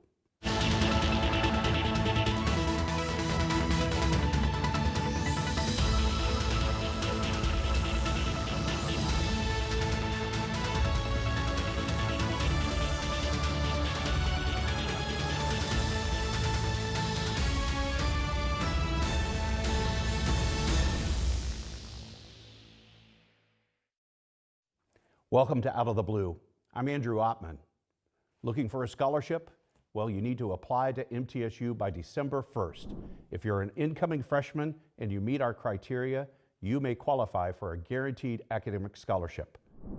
Tony Strode from our undergraduate recruiting office gives us all the details. Tony, welcome back to the show. Hey, thank you for having me, Andrew. You know, when it gets this time of year, all we say is December 1 deadline, December 1 deadline. It's on billboards, it's on our website, December 1 deadline. So why is December 1 so important to an incoming freshman at MTSU? Yeah. So that date's very important if you want a guaranteed scholarship. And we all know that we have so many great qualified students who are applying to MTSU. So we want to make sure that they apply by December 1st so we can get their application processed, get them admitted, and then we can award them a scholarship. Our scholarship deadline's December 1st. We have so many awesome scholarships for students. All they have to do is apply, send in their transcript, their ACT scores, and once we get that and we can admit them and evaluate, make sure they meet the scholarship requirements, then they will be guaranteed and awarded a scholarship. Now, you can apply to MTSU and be admitted beyond December 1st. Absolutely. And when we talk about a guaranteed academic scholarship, that's different than me just applying for a scholarship and I write an essay and all these things. It's a whole different kind of critter. What does a guarantee mean? Yeah, so if you meet any one of those scholarship thresholds with the ACT and the GPA, you're going to get that scholarship. Period. Automatic. There's no extra application, there's no scholarship essay, anything like that. You just have to apply, send in your transcript, your ACT scores. Once we get that and we evaluate it and see that you meet the requirements, you'll be awarded that scholarship. There's a whole range of these scholarships, and I want to talk them through a little bit, but we're really excited about the new enhancement of the True Blue Scholarship. Yes. And it's because it begins at an ACT score of 22. Absolutely. That's pretty cool, right? Yeah, that's awesome. I mean, it's the most money awarded to a student with the 22 to a 24 on the ACT, combined with that 3.5 GPA, gets them $3,500 a year. That's $14,000. That's $14,000 for 4 years, which is awesome. I mean, that's pretty much taking care of, maybe most of your tuition, depending on how many classes you're taking and things like that. And the great thing about that is that it's stackable too. So if you qualify for the Hope Scholarship, which if you're a Tennessee resident and you have that 22 or higher, you're going to get that Hope got it, Scholarship. right. Absolutely. So you're stacking that on top of any federal money that you're getting, any outside scholarships that you may receive as well. You can stack that True Blue Scholarship on top of that too. You may even get some money back at the end of the year. It really is amazing, and it's the largest of its kind in the state. We're really proud of that. I love the fact that we're making these scholarships accessible to these great students in the 22 to 24 band. I also love the fact, like you mentioned, the Hope. The state recently expanded the benefit on the Hope. So combined with that, you talked about that plus the Hope. Yeah. It is almost tuition free. It's very, very close to it, right? Very close. And every student is different depending on how much money you're receiving in scholarship. And that's just, the starting band. So if you get higher on the ACT and still that 3.5 GPA, you'll get more money in a guaranteed scholarship. You are all about segues. That's good. So okay, the presidential scholarship, what is that? So that one is $4,500, and that same as the previously True Blue, you'll get that over all 4 years. And once again, stack it with the Hope Scholarship, with any Pell Grant, with any outside scholarships as well. All that combined together. And that one is an ACT band of a 25 to a 29. And for sure, that benefit plus the Hope really does cover your tuition costs. Absolutely, that and will that's cover your tuition. just a fantastic thing. Then 30 and up, we've got the trustee scholarship. Yes, right? sir. And that one is $5,000 a year. And for those students in the trustee scholarship band that are at the very high end of the ACT, we've got another bonus for them. Absolutely. We're really excited about this one too. This is our new Centennial Scholarship. So from a 34 to a 36 on the ACT, that's giving you a total of $8,000 per year. So that definitely is taking care of your tuition. It really is. It really is. Just with that scholarship. And as we said, with the Hope Scholarship, anything else that you get, I mean, you're off to the races with that amount of money that you're getting. So many people don't do the math on this because you're right, because they're stackable. There's also other scholarships you can get from private sources, foundations, and things like that. But stacking on top of all that, suddenly you've got enough that covers your tuition.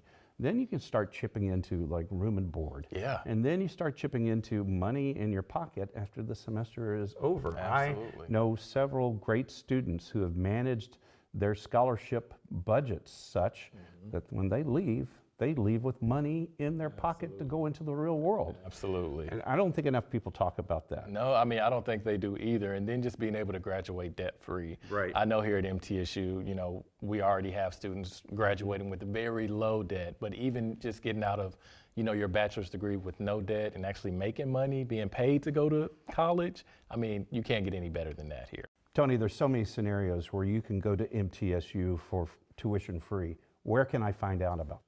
Yeah, so if you just go to our website, mtsu.edu/mtfree, it will take you to that webpage, and you'll see so many different, like you said, scenarios where students can qualify to be tuition free, and then you'll see how you can actually get money back. Well, Tony, you and your team do a fantastic job of welcoming these students to campus, the outreach throughout the state of Tennessee, and plus Alabama, Kentucky, Georgia. I mean, we are just all over. Absolutely, yeah. And that's just a few. We're national. We get applications from all over the country and international too. So we're excited about it. Tony, thanks for all you do. Yeah, thank you. And we'll be right back. I am True Blue. As a member of this diverse community, I am a valuable contributor to its progress and success. I am engaged in the life of this community. I'm a recipient and a giver. I am a listener and a speaker. I am honest in word and deed. I'm committed to reason, not violence. I am a learner, now and forever. I am a Blue Raider.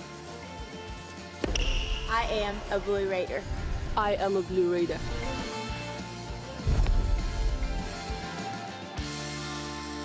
True Blue.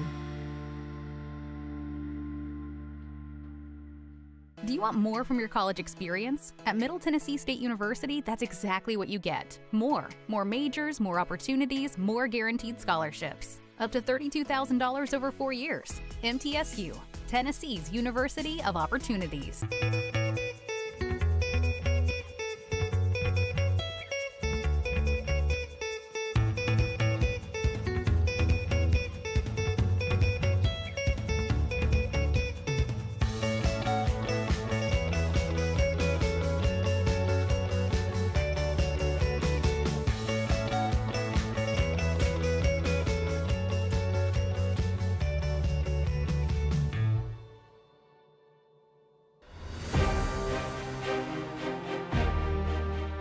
So many men and women that have served that expected to be able to have their tuition or certain assistance being given to them, and that money evaporated. With the establishment of the general fund is to make sure that all those men and women can get through MTSU and pursue what they thought they could do when they came on back. We're extremely proud that the Predators have identified the need to help make this fund one of the best at our university for our veterans. Welcome back to Out of the Blue. I'm Andrew Ottman. Dr. Sam Zaza of the Jones College of Business is a leader, not only in information technology, but also the importance of diversity, equity, and inclusion in helping Nashville fill its tech jobs. She joins us to share her ideas and insights. Sam, welcome to the show.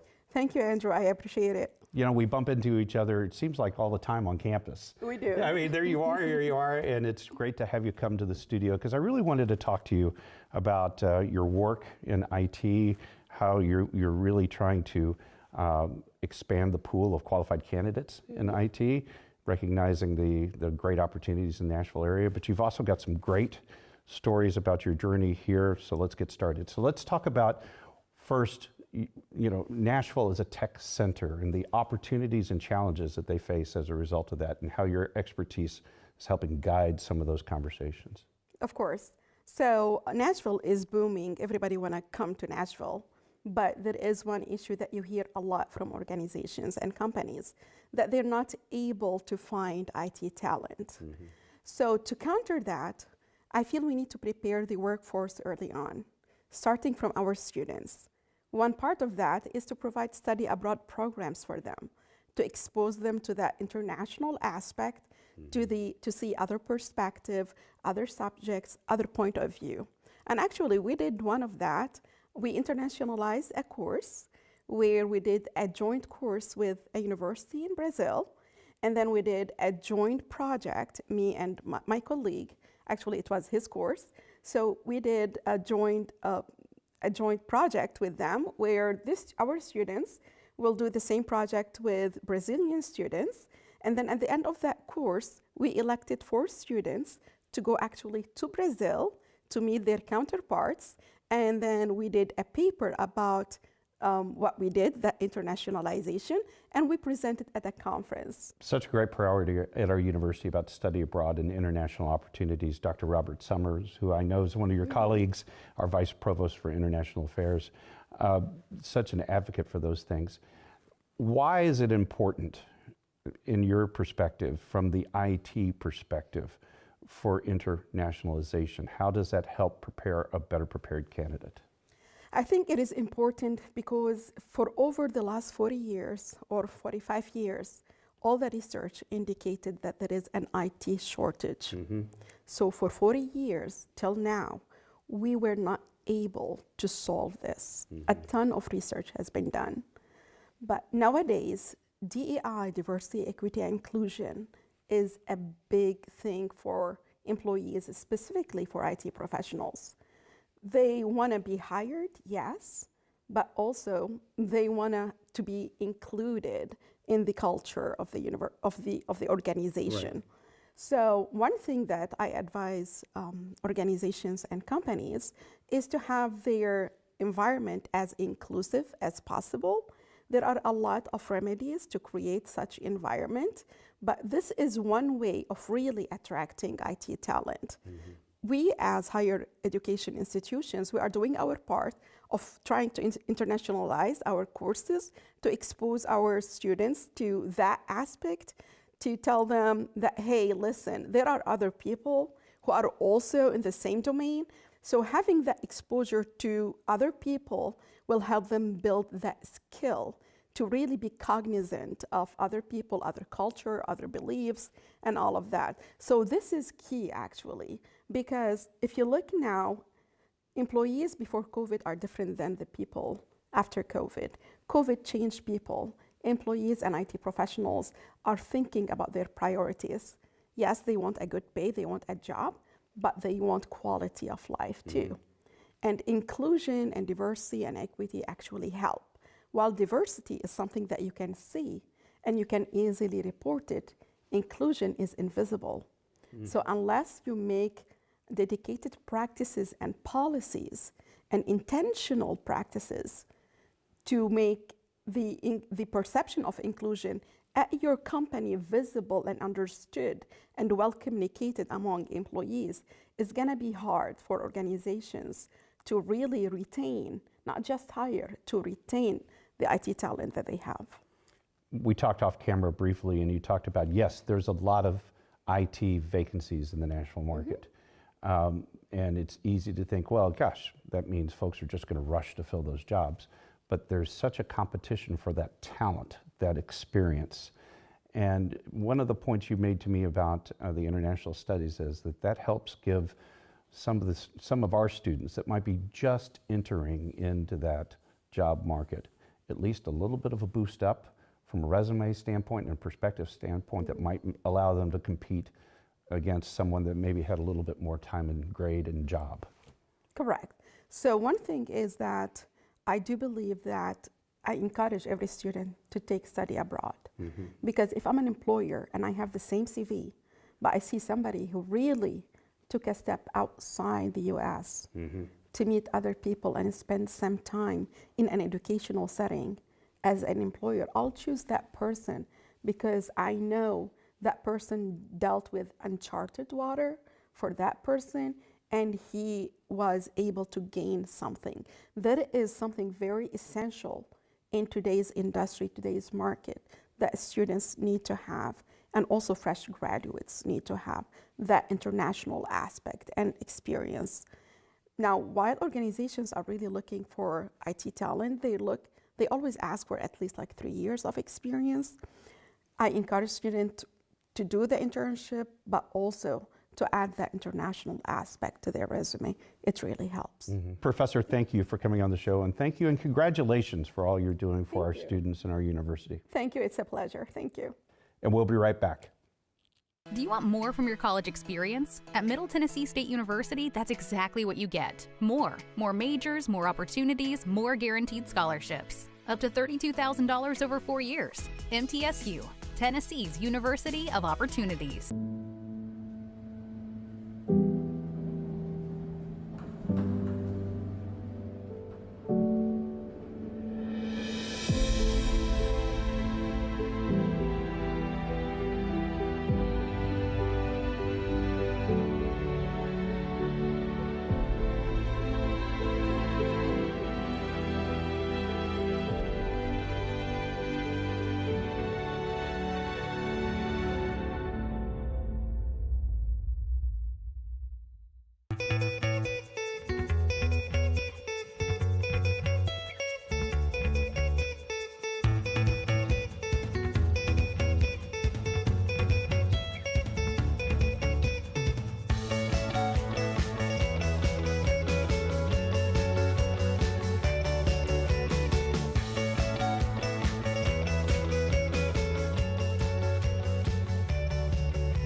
So many men and women that have served that expected to be able to have their tuition or certain assistance being given to them, and that money evaporated. With the establishment of the general fund is to make sure that all those men and women can get through MTSU and pursue what they thought they could do when they came on back. We're extremely proud that the Predators have identified the need to help make this fund one of the best at our university for our veterans.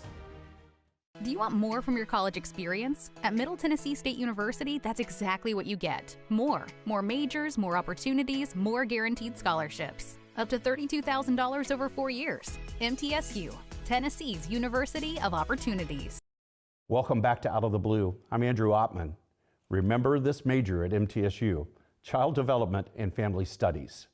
Dr. Rebecca Oldham joins us to talk about how this is a great fit for students interested in what individuals and families need to do to find wellness across the life space. Rebecca, welcome to the show. Thanks for having me. I'm glad to be here. It's an honor to have you here. We talked a little bit before you came on air. We talked about how your program is based in the Ellington Human Sciences Building. What's the major? Tell me in a nutshell your elevator speech for your programs. Sure. So Child Development and Family Studies, more broadly across the country, is known as Human Development and Family Science. And you can hear in the name that there are really two major branches. People who are studying human development from prenatal all the way till death. And it's really focused on individual development. But of course, individuals are not islands unto themselves. We all develop inside relational contexts, and that's where family studies come in.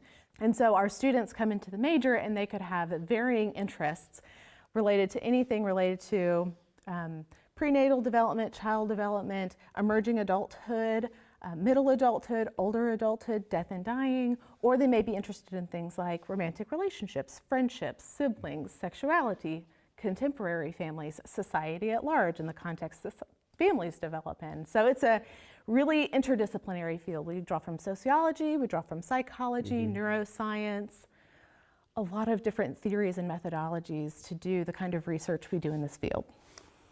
So when folks learn about this, I guess one of the reasons you call it a discovery is that not a lot of people know. They may be interested in this, but they may not just be aware that there's a program that can get to this. And that must be a fun kind of discovery conversation with them as well. Right, so we normally engage with the STAR program where they bring students to campus, usually first-year students to campus early, and they have a panel of different majors on campus that students may not know about coming into college. They know about psychology, they may know about sociology, and they say, I want to be a counselor, so I'm going to do psychology. They may say, I want to work with kids, so I guess I'll do early childhood education. But a lot of our students, when they come to us, they say, you know, I started in psychology and the classes, I just noticed I really gravitated toward classes about communication or about child development. Or maybe I was an early education major and I realized I didn't want to be a teacher, but I do want to work with kids. And so in that process and talking with their advisors, they usually find us toward the end of their sophomore year, the beginning of their junior year, and we're trying to work their classes in. So what we'd really like is to increase our presence on campus so that students find us earlier in the process, because when they do come to us, they love it there. Right. They feel a sense of belonging. They feel like this is where I should have been all along. Our classes are super interesting, and it's about things that are relevant to really all of our lives. When we chatted a little bit, we talked about some aspects of your program that you're very proud of, and one of which was support and belonging. Can you give me that kind of nutshell of that? Yes, so I like to say that we have some of the best students on campus because our students care so much about people, and a major value and ethic that we have in our discipline is just that people matter. People matter a lot. So we have students who care about people and we have faculty who care about students. And so we practice that ethic in our classroom. We know all of our students by name. We're following what they're doing. We're checking in on their well-being and saying like, hey, I noticed that you seem to be struggling. Is anything going on? Do you need more support? Do you need more resources? And we also create classroom environments where students get to interact with one another a lot. And so they create social networks in the program that help them feel like they belong and feel like they find a home in our program that goes beyond just being a student in a classroom, but being seen as a whole person. And that's something that we're really proud of in our program and something that our students comment on a lot when they come become CDFS majors after a few years. It seems like there are a lot of opportunities in the job market for the skills that you teach, but what are some of the jobs that you're familiar, that your graduates have gone on to? Right, so I think first I want to say that there's a very common misconception. I think because right now the name of our particular program is Child Development and Family Studies, like people kind of forget the family studies and they say, oh, these people just must want to work in daycares. And certainly some of them do, but one of the challenges that our majors face is realizing when they get into our program is the absolute wide range of diverse work environments and types of jobs they can have after just a BS in this degree. So, like I said, they may work with children, but they can also work in any kind of environment, profit or nonprofit, government agencies, private companies, where they are serving families or individuals in terms of their wellness in some way. So we see people go on to work in assisted living facilities. We see people do community education in nonprofits. They may work in child and foster care systems. They may work with people who experience trauma and abuse. A lot of our students are really interested in helping specific populations. So people who have disabilities is another really popular group that our students enjoy working with. They may even work in the medical system, like hospital systems. A child life specialist is someone who works with children who have chronic illness just to improve their quality of life in the hospital and to work with their families. So that's a good application of this major. So the types of spaces they can work in is very, very diverse. And there are also lots of different graduate school options afterward, but you don't even need to go to graduate school to be able to find gainful employment in this field. All right, we want everybody to remember Child Development and Family Studies. That's right. Look, going into the university. That's right. Don't discover us after you've been here. Find it going in. Find it going in. Professor, thanks for sharing all this with us. Thank you. I've Really been so appreciate happy you. to talk about our program. We really love what we do, and we really love our students, and we just want more people to find the joy of being a CDFSA major sooner. And it shows. Thank you. Thank you. And this does wrap up this edition of Out of the Blue. A reminder, you can find news about the campus 24 hours a day by going to our website, mtsunews.com. You can also find additional special content on our social platforms, Twitter, Facebook, Instagram, and TikTok. Broadcasting from the Center for Educational Media, I'm Andrew Ottman. Stay safe, stay on course, and remain true blue.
Tennessee Wildcast is on the air with the latest on hunting, fishing, boating, wildlife watching, and all things outdoors. Make welcome your host, drummer and outdoor expert novice, Jason Harmon. Hello, everybody, and welcome to this edition of Tennessee Wildcast. We're glad you're tuning in. Thanks for watching, for listening. We got a great show lined up for you today. We are at Hatfield Knob in, is this La Follette, Matt? Yeah, just outside of La Follette. Outside of La Follette. But we are at the Hatfield Knob where the Elk Viewing Tower is located.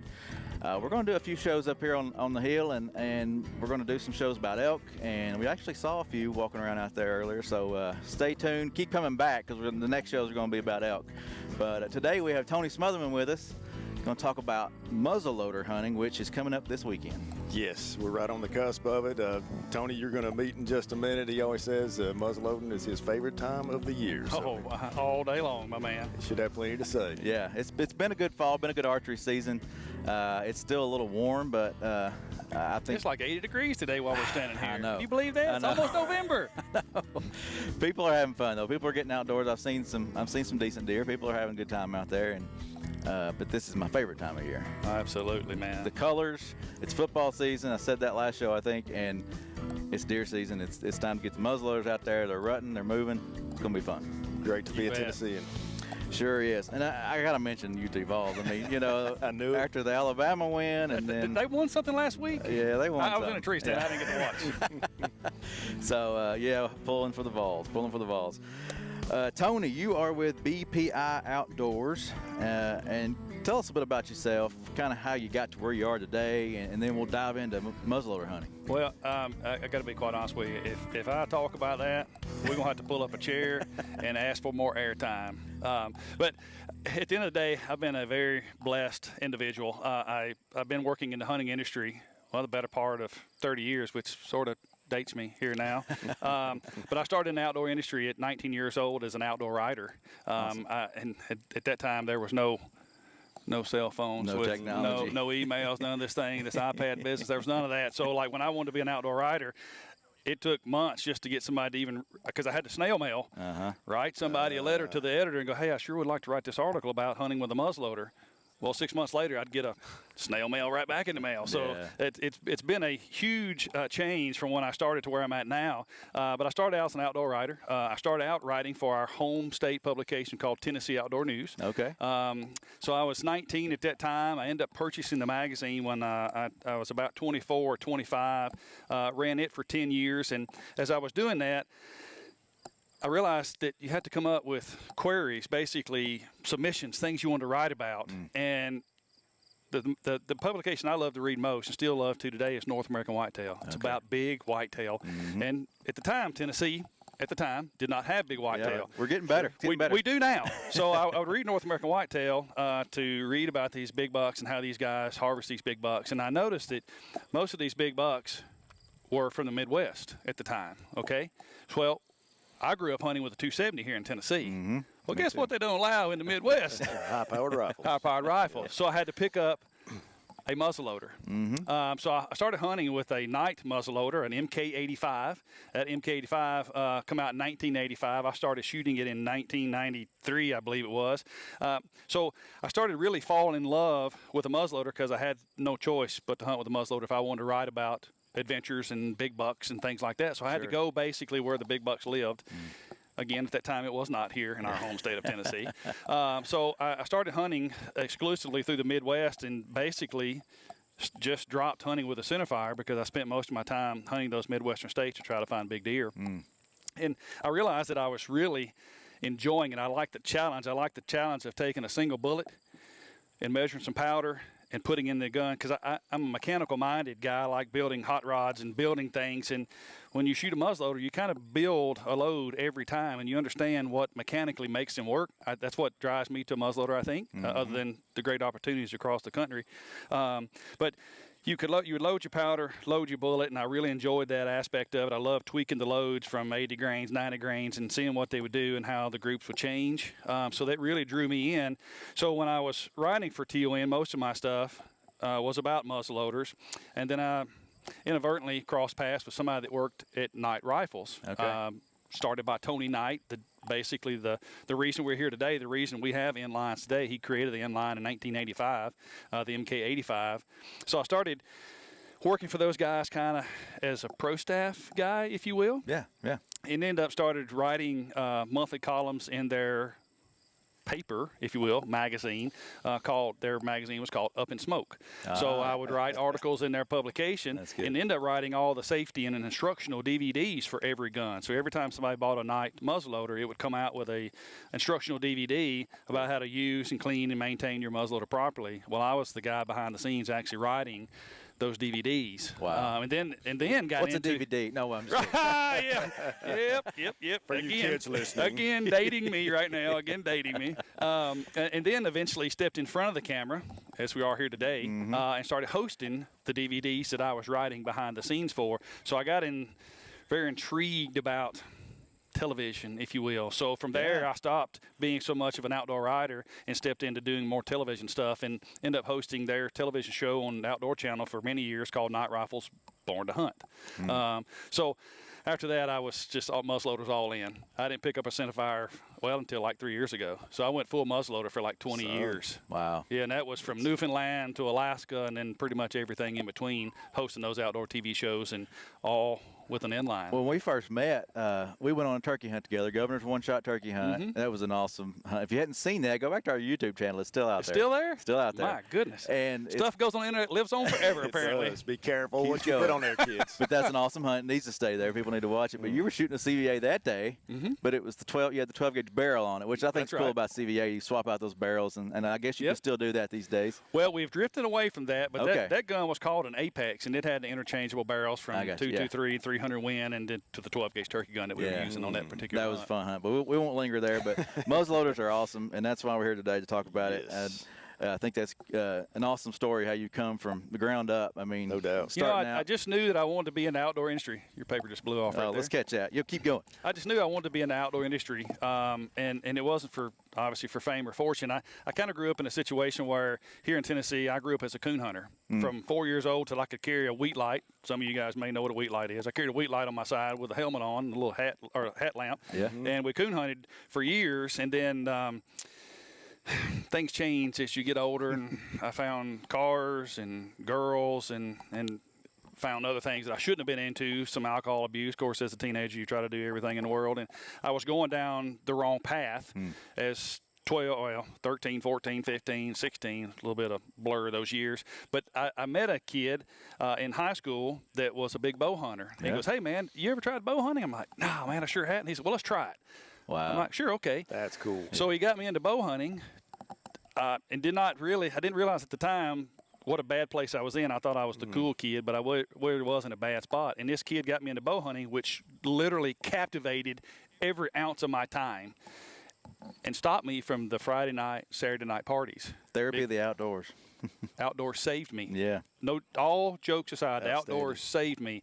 So when I got to like 18 and 19, when my frontal lobe was developing and I smartened up, and I look back and I go, outdoors saved me, man. I could be in jail or dead by now. Cool. So I knew that I wanted to start promoting the outdoors, because if it could save me, it could save somebody else. Definitely. So I wanted to start telling my stories and my travels and the fun, not to brag, but I wanted to tell the fun that I was having in the outdoors. And my avenue at that time was writing, and of course the start was Tennessee Outdoor News. But what got me here today is I wanted to be in outdoors because I wanted to save somebody like it saved me, or help save somebody like it saved me. Yeah. Thanks for sharing that, man. Yeah, absolutely. That's awesome. I know somebody's probably feeling that same thing. The point of that is, if you want to be something in life and you want to be that bad enough, you can be it. Because I am not an educated guy. I barely got through. Here's a crazy thing. You fooled me, because you know a lot. Here's crazy. So my worst subject in high school, English. And I'm here today. And I'm here today because I started out as an outdoor writer for 10 years. Yeah. But I read enough to educate myself, reading through publications of how I need to be. Interested in. Yeah, I was interested in it, and basically that changed my world and got me where I'm at today, and talking here at this amazing facility here in East Tennessee. Yeah. So if you want to be something, you can be it. You just got to want to be it bad enough. Awesome. And It's inspiring. We could cut the show off there if you want to. No. Thanks for tuning in. I ain't real smart, but I don't quit. I tell you, he's one of these 110% guys. Whatever he's doing, he's into it. Yeah, it's both all feet. the way. It's both feet, bro. Oh, I love it, man. Well, 110% into muzzleloading. It's coming up this weekend. What do folks need to be thinking about? Say they've been hunting archery season all long, but they're trying to switch over. What do you tell them just to get them started, and then we'll jump in deeper? So, in my personal opinion, I think that muzzleloading, the muzzleloader season, not just in our Vol state here, but across the country, muzzleloader season is typically the best time to be in the timber. Amen. Number one, you're the first guy in the timber with a bang stick. Mm-hmm. And when you pull one of these babies out, it's no longer catch and release. Oh, man, I saw him yesterday at 60 yards.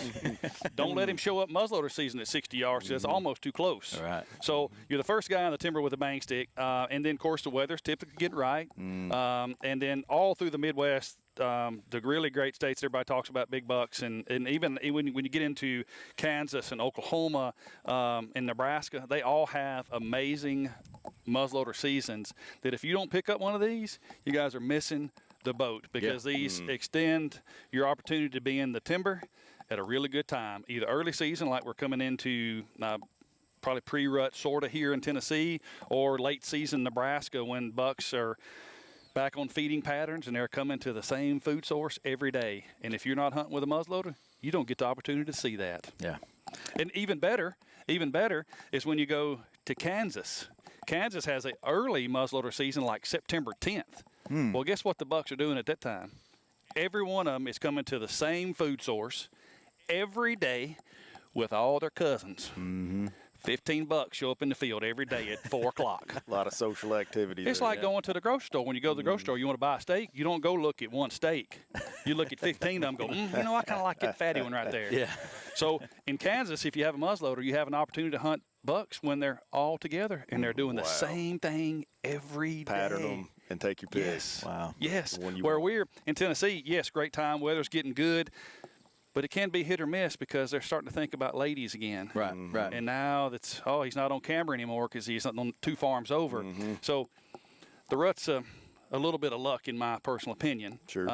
But with a muzzleloader, you have an opportunity to hit so many different sections of season, early season, rut, and then late season. And that's with a muzzleloader.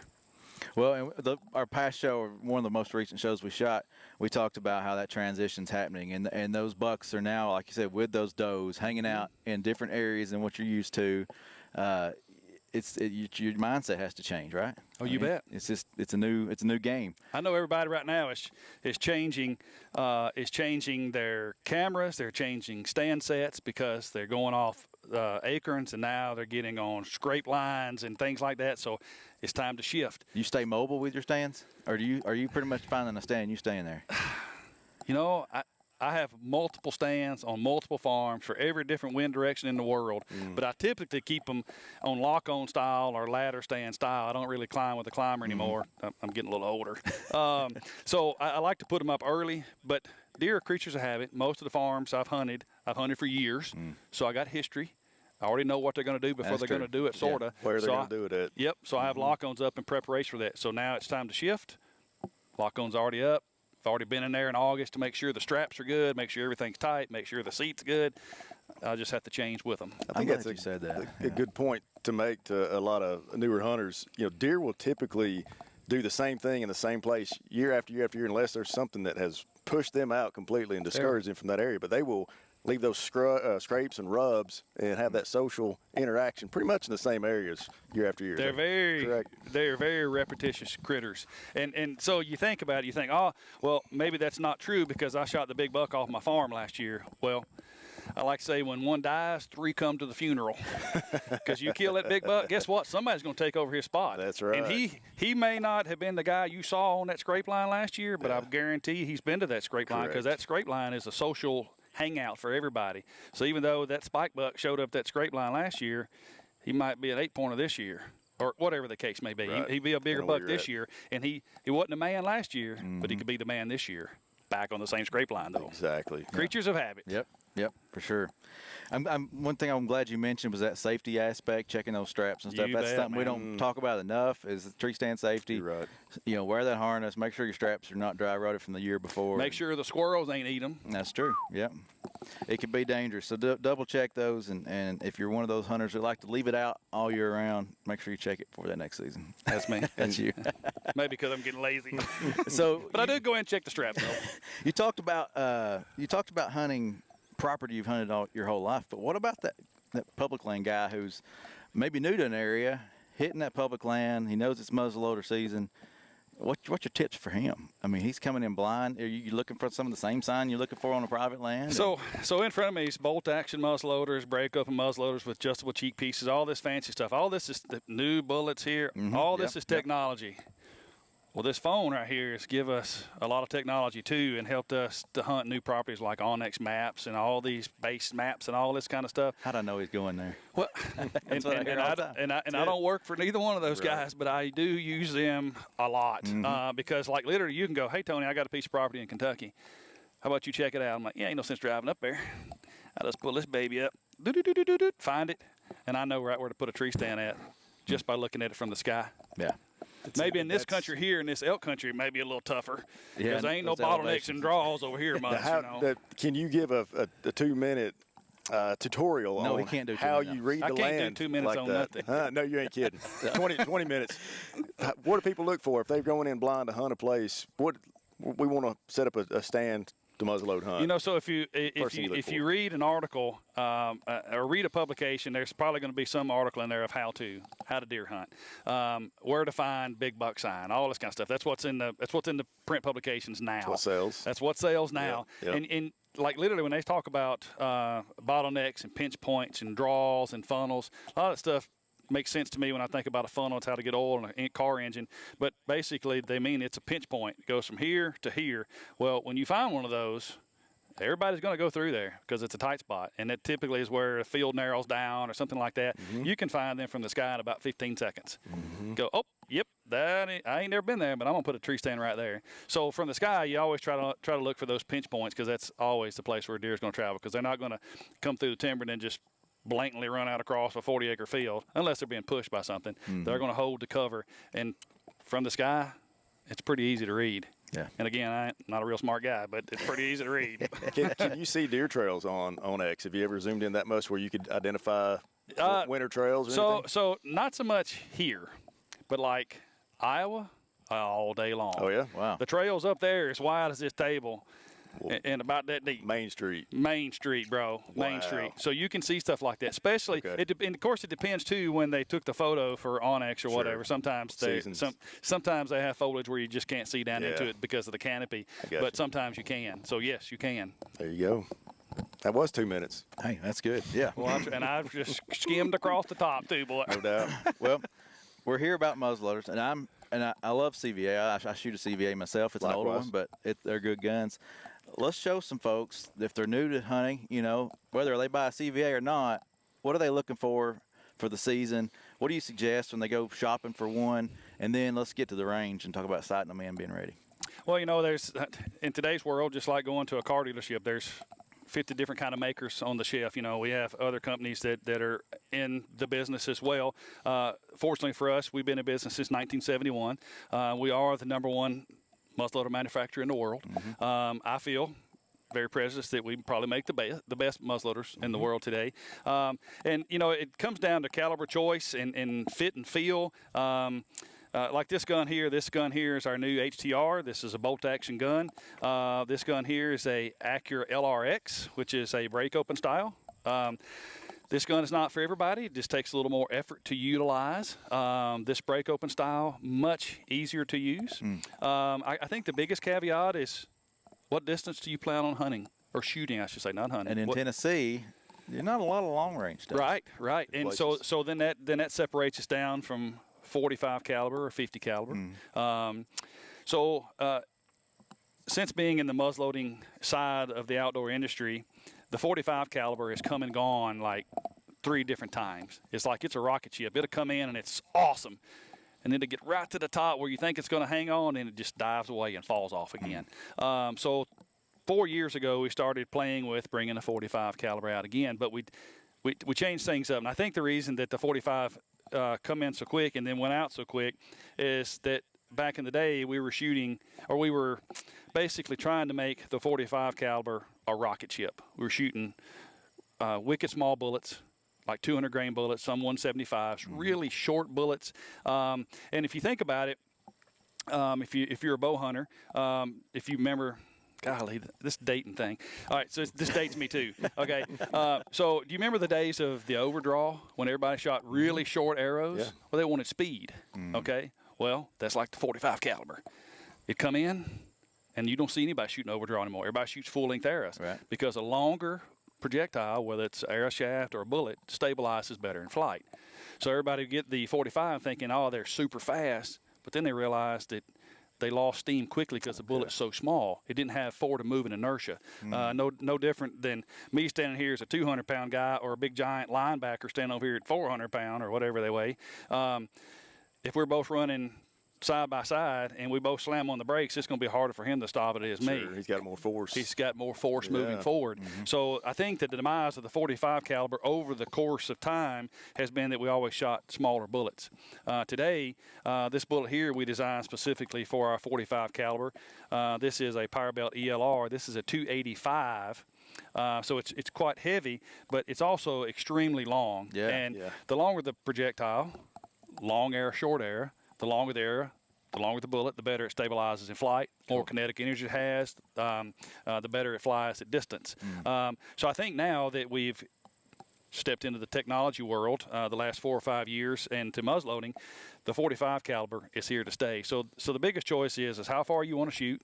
The 45 caliber is great at close range, but really is built for long-range muzzleloading, where a 50 caliber still kind of a fat bullet, still kind of short and squatty.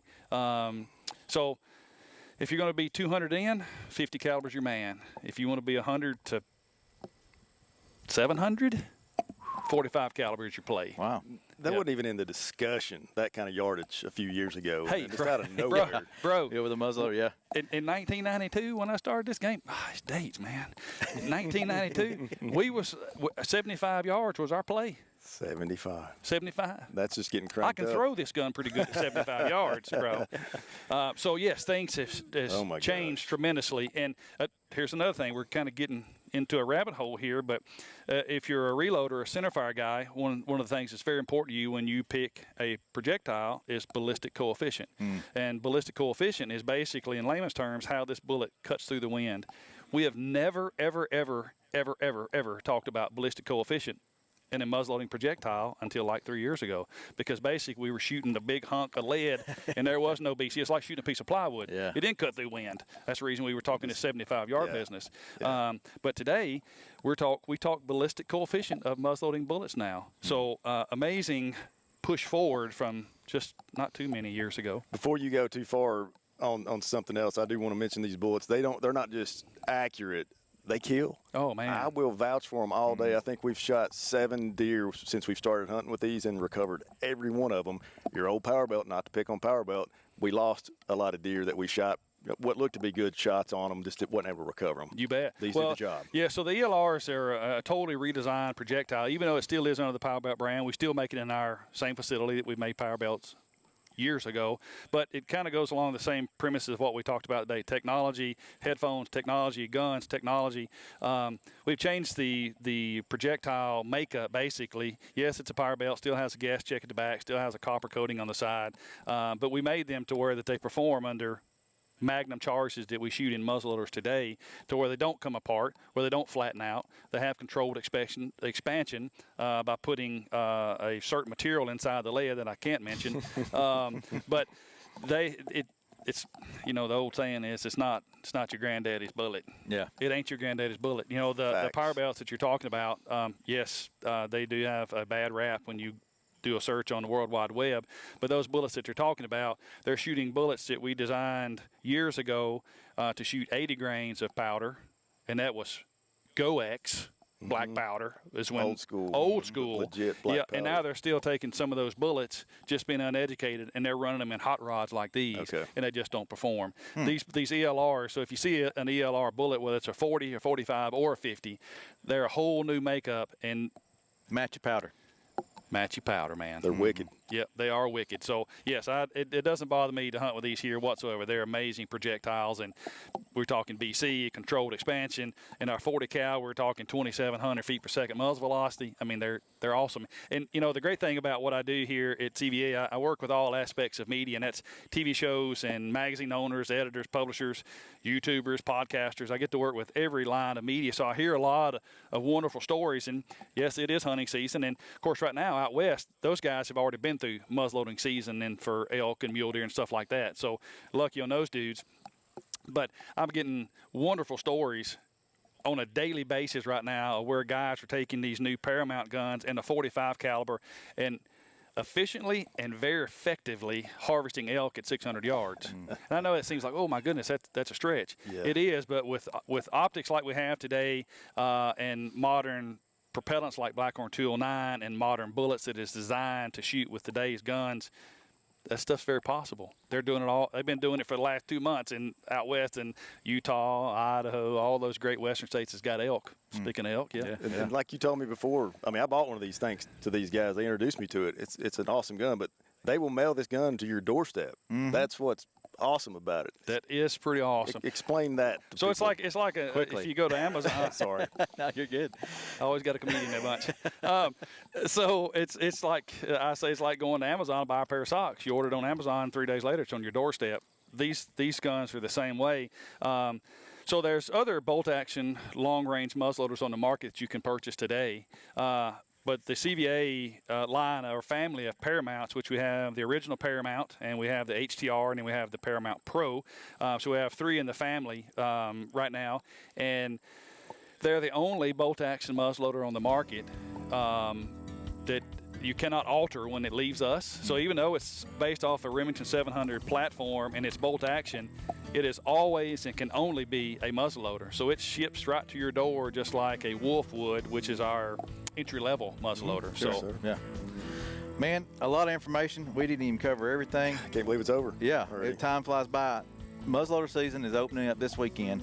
It's the 5th through the 18th. 18th. Yep. Go look at the website, tnwildlife.org. Make sure you check your guide. Matt's got one right here in front of us. Page 18 of the current hunting guide. There you go. Muzzleloading regulations. Perfect.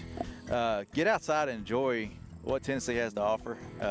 You got beautiful stuff like this. You got great hunting, great fishing. Tony, I thank you for being with us. Hey, man, I appreciate the opportunity to be here, bro. There's so much information. You traveled a long way to help us out, and I appreciate it. Get out there and try one of these guns out. And if you're not trying one of these, get a different one and go muzzleloader hunt. And the It's Wolf, a great time of year. The Wolf is no slouch. No, the Wolf's Optima, great. They're awesome guns, so don't feel like, oh, I've got to go for the Mac Daddy Ferrari. Those are fantastic The guns. Wolves I are have awesome. one. Probably the #1 selling muzzleloader in the world is the Wolf. Yeah. There you go. Yeah, sure enough. They If work. you have any questions, guys, you can always go to cva.com. There's videos there, and of course all kind of information on these guns, and you can break them down as far as weight and trigger pull and length of pull and barrel length and all the mechanical information you need to know to help you make a decision. Awesome. Where can people find you, Tony, on social media? So, Follow you. because of all the traveling I do and hunting I get to do, everybody knows me as Traveling Hunter. So anything Traveling Hunter, and that's redneck Traveling Hunter. No G, it's Traveling Hunter. Traveling Hunter. Yeah, man. Check him out. Thank you for watching, and we'll see you next time. Take care, guys. Thanks for tuning in. Stay connected with TWRA by visiting our website at tnwildlife.org and follow us on Facebook, Twitter, and Instagram.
Good evening and welcome to the Board of Mayor and Aldermen meeting. It is November 1st, 2022, and it is at 7 p.m.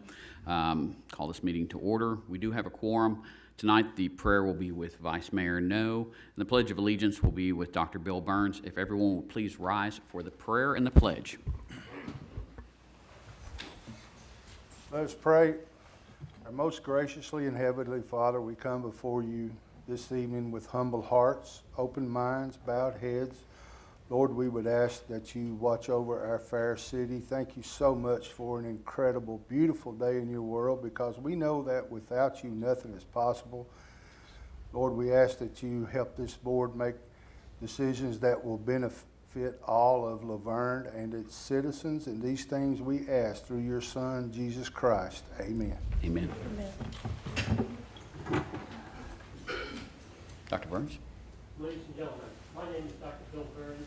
I'm a retired Army doctor with 12 years prior service in the Navy.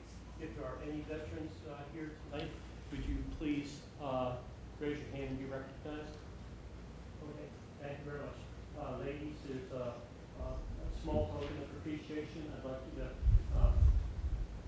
take dinner and do that. Okay. All first now in uniform and veterans, hand salute. I pledge allegiance to the flag of the United States of America and to the republic for which it stands, one nation, under God, indivisible, with liberty and justice for all. Thank you. Thank you, Dr. Burns. First item is to approve the minutes from the October 6th, 2022 regular meeting. Make a motion to approve. I have a motion to approve from Alderwoman Honeycutt. Is there a second? Second. All in favor? Aye. Minutes are approved. Moving on to departmental reports. Chief Davis with the Police Department.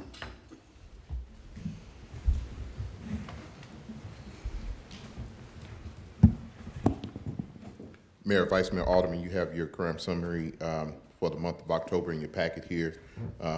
Just like a broken record here, same thing every month. This month, we had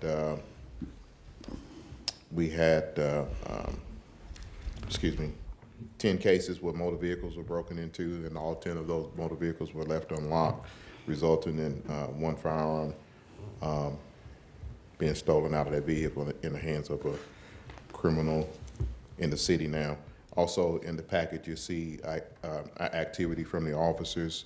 As you can see, our numbers are getting a whole lot better now that we are sufficiently staffed. You can see 1,382 traffic stops, 26 DUI arrests, 36 arrests for drug violations. I will add that these stats are being put online as well, so any member of the community can look at that as well. Any questions? How's Blue Sentinel going? I'm sorry? Blue Sentinel, how is that going? Blue Sentinel is going good. We're in our phase 2. Right now, we're in the process of getting the cameras installed up by I-24. That's the easiest because there's already meters on the poles there. So that's going to be the easiest. The others that we're getting put up, because there's no power or poles that we can use, we're having to kind of go back and punt and get solar panels. That's what I'm trying to say. Get solar panels for those things so we can power it that way, which I think that's the way we'll go forward in the future, to where we just use solar power to power those. But other than that, we're moving right along with that. Does anyone have any questions? Thank you. Thank you, sir. Fire Department, Chief Beasley.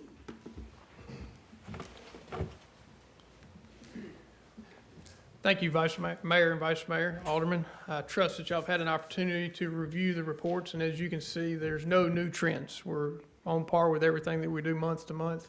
Nothing unusual to talk about within the reports. I do have a couple of things worth mentioning that are happening this week and next week, if y'all don't mind. Obviously, we know that there's a groundbreaking for new Fire Station 41. This week is a monumentous occasion. Obviously, it's long overdue, and thank you to the Board, Mayor, and Alderman for securing the funds to make that happen. Additionally, we have next week 4 recruits graduating fire school. be the first time the LaVergne Fire and Rescue has invested in a fire school itself. So with these 4 people that are graduating, 4 people that have done exceptionally well. Been on campus with them multiple times in the last 10 weeks that they've been there and watched and participated in their training. Our fire instructors have been part of the recruit training, so we've not just sent somebody off to be trained, so we participated in that. It's a great partnership between Murfreesboro Fire and Rescue and Lebanon Fire Department, so it's a great product. 2 of those individuals came from our Fire Explorer program, so we've invested in this community and continue to do good work with those young people in the high school. It's great to hear. Do y'all have any questions? Thank you, sir. Parks and Recreation Department, Mr. David McGowan.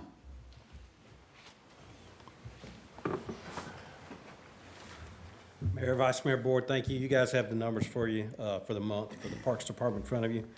85 help desk tickets, 708 hours devoted to those. You see some of our projects. We're doing a little kind of a spring cleaning, fall cleaning, I guess, at the Parks Department. We're painting some offices in the shop area. You see our past events. October the 15th, we wrapped up the Fall Ball Clinic that Saturday with a scrimmage day. October 22nd, we had Goblins and Goodies followed by a zombie night. Unfortunately, we did have to cancel the movie due to the wind conditions. We are working on something in the future that hopefully we won't have to do that again. Upcoming events, Veterans Day, November the 11th. Parade of Lights and the Winter Festival is December 3rd. You can see some of the events at the Senior Center upcoming. Lunch at Asuka. November 17th will be their Thanksgiving dinner. Upcoming meetings, Park and Rec on November 21st and the Greenway on the 21st. Park and Rec at 6, Greenway at 7. Veterans Day is November the 11th. That ceremony will take place at 11 o'clock at Veterans Memorial Park. Weather permitting at the Wall, if we run into some rain, we will move that to Pavilion A as we have in the past. Flags can be purchased for $10. They will be displayed during the ceremony. Those are yours to take home after the ceremony. Your veterans information will be displayed on those. Bricks for the wall are still available. They're $35. Each brick up to 4 lines, 21 characters per line. Forms are available on the city's webpage, or you can call the Parks office at 615-793-3224. Snow rink, we're planning on setting that back up. We plan to open up on December 1st. It'll run through the 17th. Thursday through Sunday will be the days of operation. Thursday will be 4 to 8, Saturday 12 to 8. Sunday will be from 1 to 5. That Sunday, December 4th, that 1 p.m. time slot right now is going to be limited to families with special needs. So if we have a good turnout and we need to extend that further, we will. So that's something new we're going to try this year to try to offer a little something for everyone. We're not going to have online registration this year. It's all going to be in person. I don't think the rink wasn't full enough last year to kind of warrant online registration this year. We will be accepting canned goods and unopened and unwrapped toys that we will donate those to the PD for Christmas. Any questions? David, the size of the rink, is that increased from last year? It will. It'll double. Well, I won't say double. It'll increase by 50%. So last year it held roughly 48 skaters is what it was rated for. So this year that number should increase. At no time last year did we have 48 skaters on there, but it will give a little more opportunity that if we do run into that, we can open it up and possibly have more toddlers out there at the same time. Okay, and who are the guest speakers for Veterans Day, the veterans that are speaking? They are Tabitha and Ross Howard. That's the things I did not have written down here. And I think, you may know this, I think we have one more lined up. And you're going to have to help me out with that one. Steve? Kathy told me, and you and I are in the same boat? Kathy is God sent, and it's almost like you don't worry about it. I think when you start to lose your hair, it kind of affects your memory also. So we'll blame it on that. Here we go. Did the other part of the rink come in? It's supposed to be here Friday. Okay. It's supposed to, the delivery truck is set up to pick it up tomorrow. It's still in customs. It's been in customs for 2 weeks. So Friday is supposed to be our delivery date. So last year, there was no issue once customs released it with it getting in here within a day. I think I did skip over the parade lights and the Winter Festival. That will begin at City Hall. It ends at Veterans Park with a tree lighting, fireworks, snow rink, and craft and food vendors will be set up. I sent you a text message or an email about Fox had put it on there that it would start at Veterans Park and go the other direction. Yes, sir, and then in the front part of that media release, they had it right, so how it got kind of backwards at the bottom, yeah, it's beyond me. Now, David, is Chief Beasley going to be out demonstrating his ice skating prowess like last year? I'm going to practice. I'm coming for you. Is that hip recovered? It is. And then will Doug from Public Works, will he be doing the figure skating again this year? That was the plan. I think he kind of offered, and I think Danny also said he was going to come out since he has a hard hat and a vest. Nice. So we should be Well, good. they can show the lift. Yes, sir. I guess the only thing left is to put Michael in the Duncan booth. One last thing before I go, I definitely would like to thank Ann Smith for her hard work and diligence, keeping our events posted and getting those pictures out to the public so they can see what a good turnout we've had. Don't want her to get overlooked, but we certainly appreciate her help. Any questions? Thank you, David. Moving on to the Library Department, Miss Donna Bebout. Here she comes.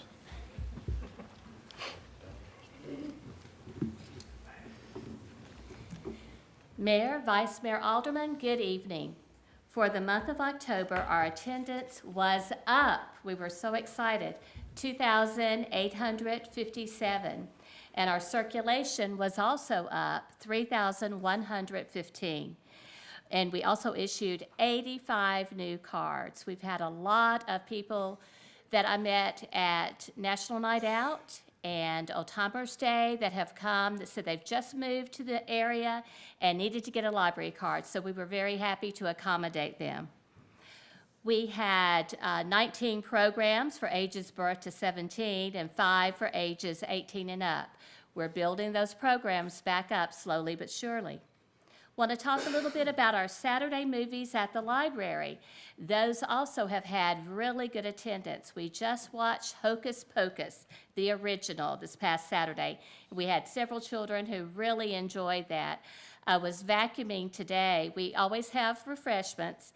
And I was vacuuming today, and something kept hitting, and I finally looked, and there were Skittles and M&Ms that were hid in my carpet, our carpet. So it was very interesting. So we had to get down and start picking those up, but it was fun. November the 12th, we're going to be having a Charlie Brown movie marathon, and of course, it can't be November without Charlie Brown's Thanksgiving. So families, come on out, enjoy the movie. We have a wonderful TV, and it's just great to get in that meeting room and watch a good movie and have good refreshments. Tonight, I wanted to talk just a few moments about a couple of programs that we have monthly. These programs, as you know, like our story times, we have ages according to what we help present in the story times. Like on Mondays, we have homeschool story time. That's for kindergarten through 3rd grade. Miss Janice, she teaches the children the states and the capitals and the presidents. They learn it through song and dance. She reads stories that are pertinent to some of the curriculum that's going on and that they do. So it's important that we have those ages, that kindergarten through 3rd grade. We have Once Upon a Story Time on Wednesdays, and that's for our preschool children. So anyone age 2 and up to about 5 years old can come to story time, and they learn early literacy through fun songs, rhymes, puppets, stories, and so much more. And of course, through the fun of sharing books. Jammies and Stories is our one night that we have on Thursday nights at 5:30. kids and families, which we've had adults come in their pajamas, and they come and they get to listen to some great stories, and it's families of all ages. We have them from babies all the way up to grandparents, and that's just a really fun time for music, movement, dance, books, and a craft. So that's why we have these ages divided out. We understand that there are siblings that need to come along sometime, and we welcome them. But we really like to focus on the age that we are looking at that time, or that we are there for. So our Kids Crafternoon, this is one that is coordinated by a former teacher. She's a former science teacher from St. Cecilia, and this is for students grade 1st through 5th. Now, we're going to have a great program on November the 8th at 5:30. We like to do STEM in action. STEM meaning science, technology, engineering, and mathematics. So when we give them crafts such as, a little show and tell here. Okay, looks adorable, doesn't it? When you look at this, do you think of STEM? Okay, but it does. They have to take the kit that is packaged up. They have to read the directions. They have to comprehend those directions, and they have to follow the directions. And therefore, after they have done all of those things, it becomes a really fun and beautiful craft. Show it around here. So this is one of the crafts that they're going to be doing. Oops, I have a turkey stuck to a turkey here. Okay, that's the Give Thanks turkey wreath. The next thing we're going to be doing is the gliding turkey. Now, it comes in a package like this. And again, they have to open the package. There's no instructions to this one.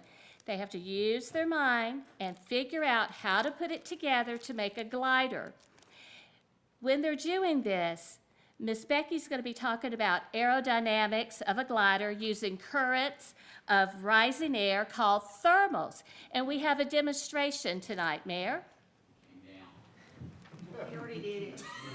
You are, oh. Did I miss it while I was talking? You said aerodynamics. Oh, and yeah. All right, you need to try that again. Okay, readjust the wings, readjust the tail feathers. All right. The air conditioning worries. We run with that all the time. Okay, stand and go. There we go, much better. So the mayor got the aerodynamics just right. And tonight, Miss Becky sent all of the mayor and the aldermen a kit to see if you guys can put this together. And we may have to have a contest sometime to see who can make their glider go very far. I'll get it out in a moment. Okay, so do you understand why we would like to have the grades 1st through 5th? Because we want to get those things over to them. We want them to understand, but have fun while they're doing it. And again, if younger siblings come, we welcome them. We welcome the parents to sit beside the younger siblings and help them out. One more, and I know I'm taking long tonight, and I apologize. Teens and tweens, and that's ages 11 to 17. We're going to have a program November 17th at 5:30. And our invitation says, invite a friend and have fun being creative in our do-it-yourself gift workshop. It's a great way to make gifts for families and friends. Marta and Lauren have come up with some great creative gifts that can be given away, or they can keep themselves, but they have to be very creative in it, and they have to use their imagination. Now, please note the crafts are geared for ages teens and tweens only. We may be using rubber bands that could pop a little one's finger, or scissors, or things of this sort. So this is why we have the ages 11 through 17. All we ask of the teens and tweens who are coming to provide the laughter, and we will provide the refreshments and also the supplies. Do you have any questions? And thank you for letting me go very long tonight. No questions? Just comments is, you're awesome. Our team is awesome. Your team is awesome. You always correct me on that, and I do apologize. No worries. But, you know, you surround yourself with great people, and you can do great things. And that team at the LaVergne Public Library is so creative, and it's so much fun to work with them. And that's what we do. We work together. Thank you so much, Donna. Thank you.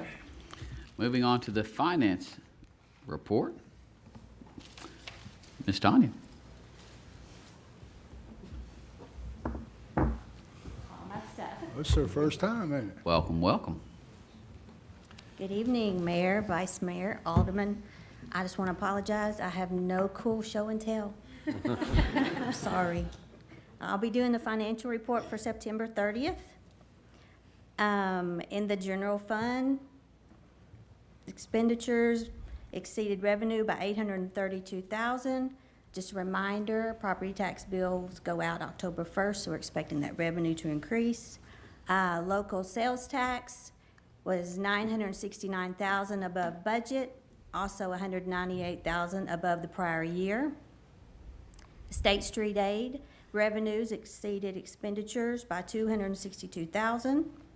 Stormwater fund expenditures exceeded revenue by $98,000. In our water and sewer fund, revenues exceeded expenditures by $723,000. On your second page are our bank balances. Then on our third page, we're doing comparison to prior year. The general fund revenue was down $67,000, expenditures up $65,000. Water and sewer fund revenue was up $83,000. Expenses were up $172,000, and our water sewer tap fee revenue, tap fees were down $47,000. I also wanted to make you aware, today we did receive the second half of the ARPA money, which was in the amount of $5,298,000. That is amazing. Questions? Thank you so much. You have been training good, Phyllis. She did great.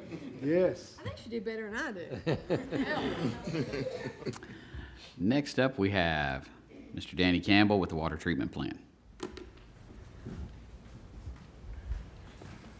Good evening, Mayor, Vice Mayor, Board. First, I want to say thank you to David to inviting me to go ice skating. I've been practicing my triple axel, so I'll show that off.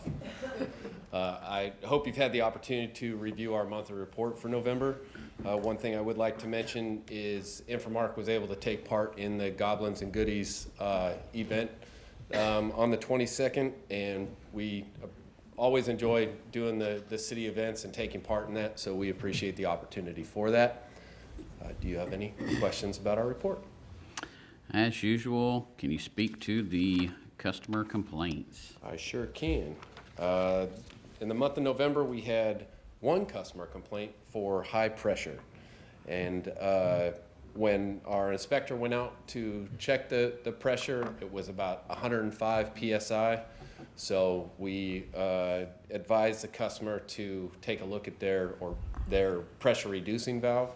This seems to have failed in the open position, allowing too much pressure for their home. Question, bleacher pump number 3. Yes, sir. What's going on with that? Yeah, that went into alarm earlier this month for an overcurrent failure. We're currently working with Ecotech on what would be a better option, whether replacing the pump or purchasing a new smaller size pump that could work with the current SCADA upgrade project that we're going through. So we're gathering up information, speaking with the city about that and trying to find the best option for the plant that's for treatment purposes and financially responsible for that. Thank you. And then Danny, can you speak to the the spare super pulsator vacuum pump as far as where we are? I know that was a 6-month window, but where are we with that? Yes, so there's been a delay in that, in the delivery of that, a postponement, so we're working with Walter A. Wood for that. They've keep updating us on, oh, it's been postponed, been postponed. The expected receipt date is the end of December at this point, so. Okay. That's just the bearings that are bad. Yes, Okay. sir, and it's our spare, so we do still have the 2 working pumps, but we're waiting on that spare, so we have some redundancy. Any other questions? Thank you, sir. Thank you. Moving on to old business, second reading 2022-23, an ordinance to amend the fiscal year 2022-2023 general fund budget. Need a motion to approve or deny? Make a motion to approve. Have a motion to approve from Alderman Coates. Is there a second? I second. Second from Alderwoman Honeycutt. All in favor say aye. Aye. Opposed? Motion passes. Moving on to the consent agenda. Need a motion to approve or deny? Make a motion to approve. Have a motion to approve from Vice Mayor No. Is there a second? I second. Second from Alderwoman Honeycutt. All in favor? Aye. Aye. Motion passes. Moving on to new business, first reading ordinance 2022-24, an ordinance to amend the fiscal year 2022-2023 fire impact fee fund budget. Need a motion to approve or deny? Make a motion to approve. Have a motion to approve from Alderman Coates. Is there a second? Second. Second from Vice Mayor No. All in favor? Aye. Motion passes. First reading ordinance 2022-25, an ordinance to amend the fiscal year 2022-2023 general fund budget. Need a motion to approve or deny? Make a motion to approve. Have a motion to approve from Alderwoman Honeycutt. Is there a second? I'll second. Second from Vice Mayor No. All in favor? Aye. Motion passes. Resolution 2022-25, a resolution to amend the employee handbook. Need a motion to approve or deny? Motion to approve. Have a motion to approve from Vice Mayor No. Is there a second? Second. Second from Alderman Coates. All in favor? Aye. Motion passes. Number 8, motion to approve a tender and completion agreement with United States Fire Insurance Company for the completion of the 24-inch water main project from the Stones River Roundabout to the water treatment plant. Need a motion to approve or deny? Make a motion to approve. Have a motion to approve from Alderman Coates. Is there a second? Second. Second from Alderwoman Honeycutt. All in favor? Aye. Motion's approved. Motion to approve a letter of intent from PG Stones River Partners for the purchase of 169 Stones River Road, Fire Station number 41. Need a motion to approve or deny? Motion to approve. Have a motion to approve from Vice Mayor No. Is there a second? Second. Second from Alderman Coates. All in favor? Aye. Aye. Motion passes. Motion to approve a rental agreement with Life Point Church to use their facilities for the city's annual employee Christmas party. Need a motion to approve or deny? Motion to approve. Have a motion to approve from Alderwoman Honeycutt. Is there a second? Second. Second from Vice Mayor No. All in favor? Aye. Aye. Opposed? Motion passes. Last item on the agenda is going to be appoint or remove board and committee members. We have the library board with one term vacant. We do have one applicant, which is Carissa Benton. Need a motion to appoint Ms. Benton. I'll make a motion to appoint Carissa Benton. We have a motion to appoint Carissa Benton from Vice Mayor No. I'll second it. All in favor? Aye. Motion passes. Moving on to Mayor and Alderman comments. Alderwoman Honeycutt. Well, considering this is my last meeting, I jotted a few notes down. First of all, it's been an honor to be a part of this board. I'm proud of our work that we have done together and the things that we have accomplished to move this great city and community forward. I would like to thank the board for their confidence in me to serve and for our police, fire, and all of our staff and their hard work each day keeping our city safe and taking care of our residents. I'm so proud of the pay increases that we passed this year and hope they all know how much they are appreciated and how much that was well deserved. Again, it's been my pleasure to serve with you all. Well, most of you. I think with that being said, I think someone in purple would do a very good job and do well in this chair next month, and I encourage everyone to get out and vote. And speaking of the color purple, grape just so happens to be my favorite flavor of Kool-Aid. Thank you guys again. Thank you. Alderman Coates. Hope everyone enjoyed the trick-or-treat last night. I'd like to thank the police department for keeping our roads safe with the children out there. Appreciate that, thank you. And not to forget Veterans Day, November the 11th. And also, make sure you come out and vote. Thank you. Thank you. Vice Mayor, no. I just want to thank Ronnie. Your second shift last Friday came out and hung out with the seniors for a Halloween party. As soon as they walked in, they got a call. They had to leave. Luckily, it was something not bad, so they were able to come back. The seniors are always glad to see men and women in uniform come in and eat with them, dance with them.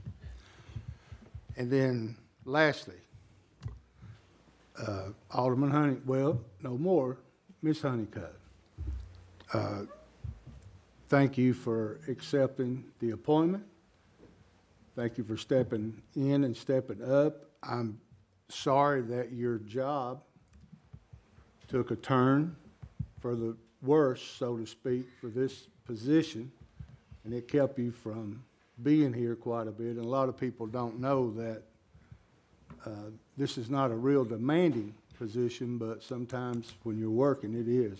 And we do appreciate you, and I wish you and your family the best of luck. And I know you guys are looking, and you're going to be moving, so just wanted to say thanks, and I know you've made it as much as you could, so thank you. Thank you, sir. Thank you, Vice Mayor No.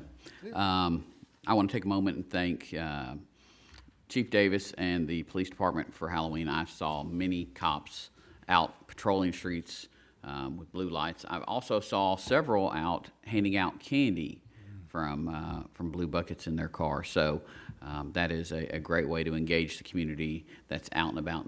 And I've not heard any reports of anyone getting hurt. So that's a great thing to hear. Just want to reflect. It's been 4 years, and it's been an amazing 4 years. We've had a lot of stuff done. We've gotten the CMAQ grant, and that's going to get going now that we've accepted that contract. So we will see sidewalks and crosswalks on Murfreesboro Road. We're seeing, as far as a funded project for widening South Waldron Road, and working on improvements for both Fergus and Old Nashville. We just voted tonight on getting the 24-inch water line, which was long overdue, back on track so we can get both Hollandale and Stones River repaved and looking nice. We brought in some great retail, BJ's Wholesale, Sherman Williams, Dairy Queen, and many others are announced. Pop Shelf that just opened. And so, as always, want to remind everybody, early voting is going on now through Thursday, 10 to 6. We've got Election Day a week from today, 7 to 7. You can vote anywhere in the county, so come out, vote, make your voices heard. That's what we want to hear. We want people engaged in this community. Too many times that doesn't happen until it's election time. So for me, let's keep the city moving forward in a positive direction that benefits everybody. With that, call this, oh, yes, we do need to mention that. Thank you, because Miss Ann has been working on this diligently. So part of our 50th anniversary, we have, each month, we have different items. So this one, we have the cookbook. It is available digitally on the city's website. You can download it, you can print out your own copies if you want, or just use it on a tablet, e-reader, however you would like to. Lots of great items and recipes from our residents in the community, some from our staff, and I've even heard that Ann Smith's going to start cooking some for us every so often. Her and Phyllis. So Bruce can greenlight that. But with that, let's have a great rest of the week. Call this meeting adjourned.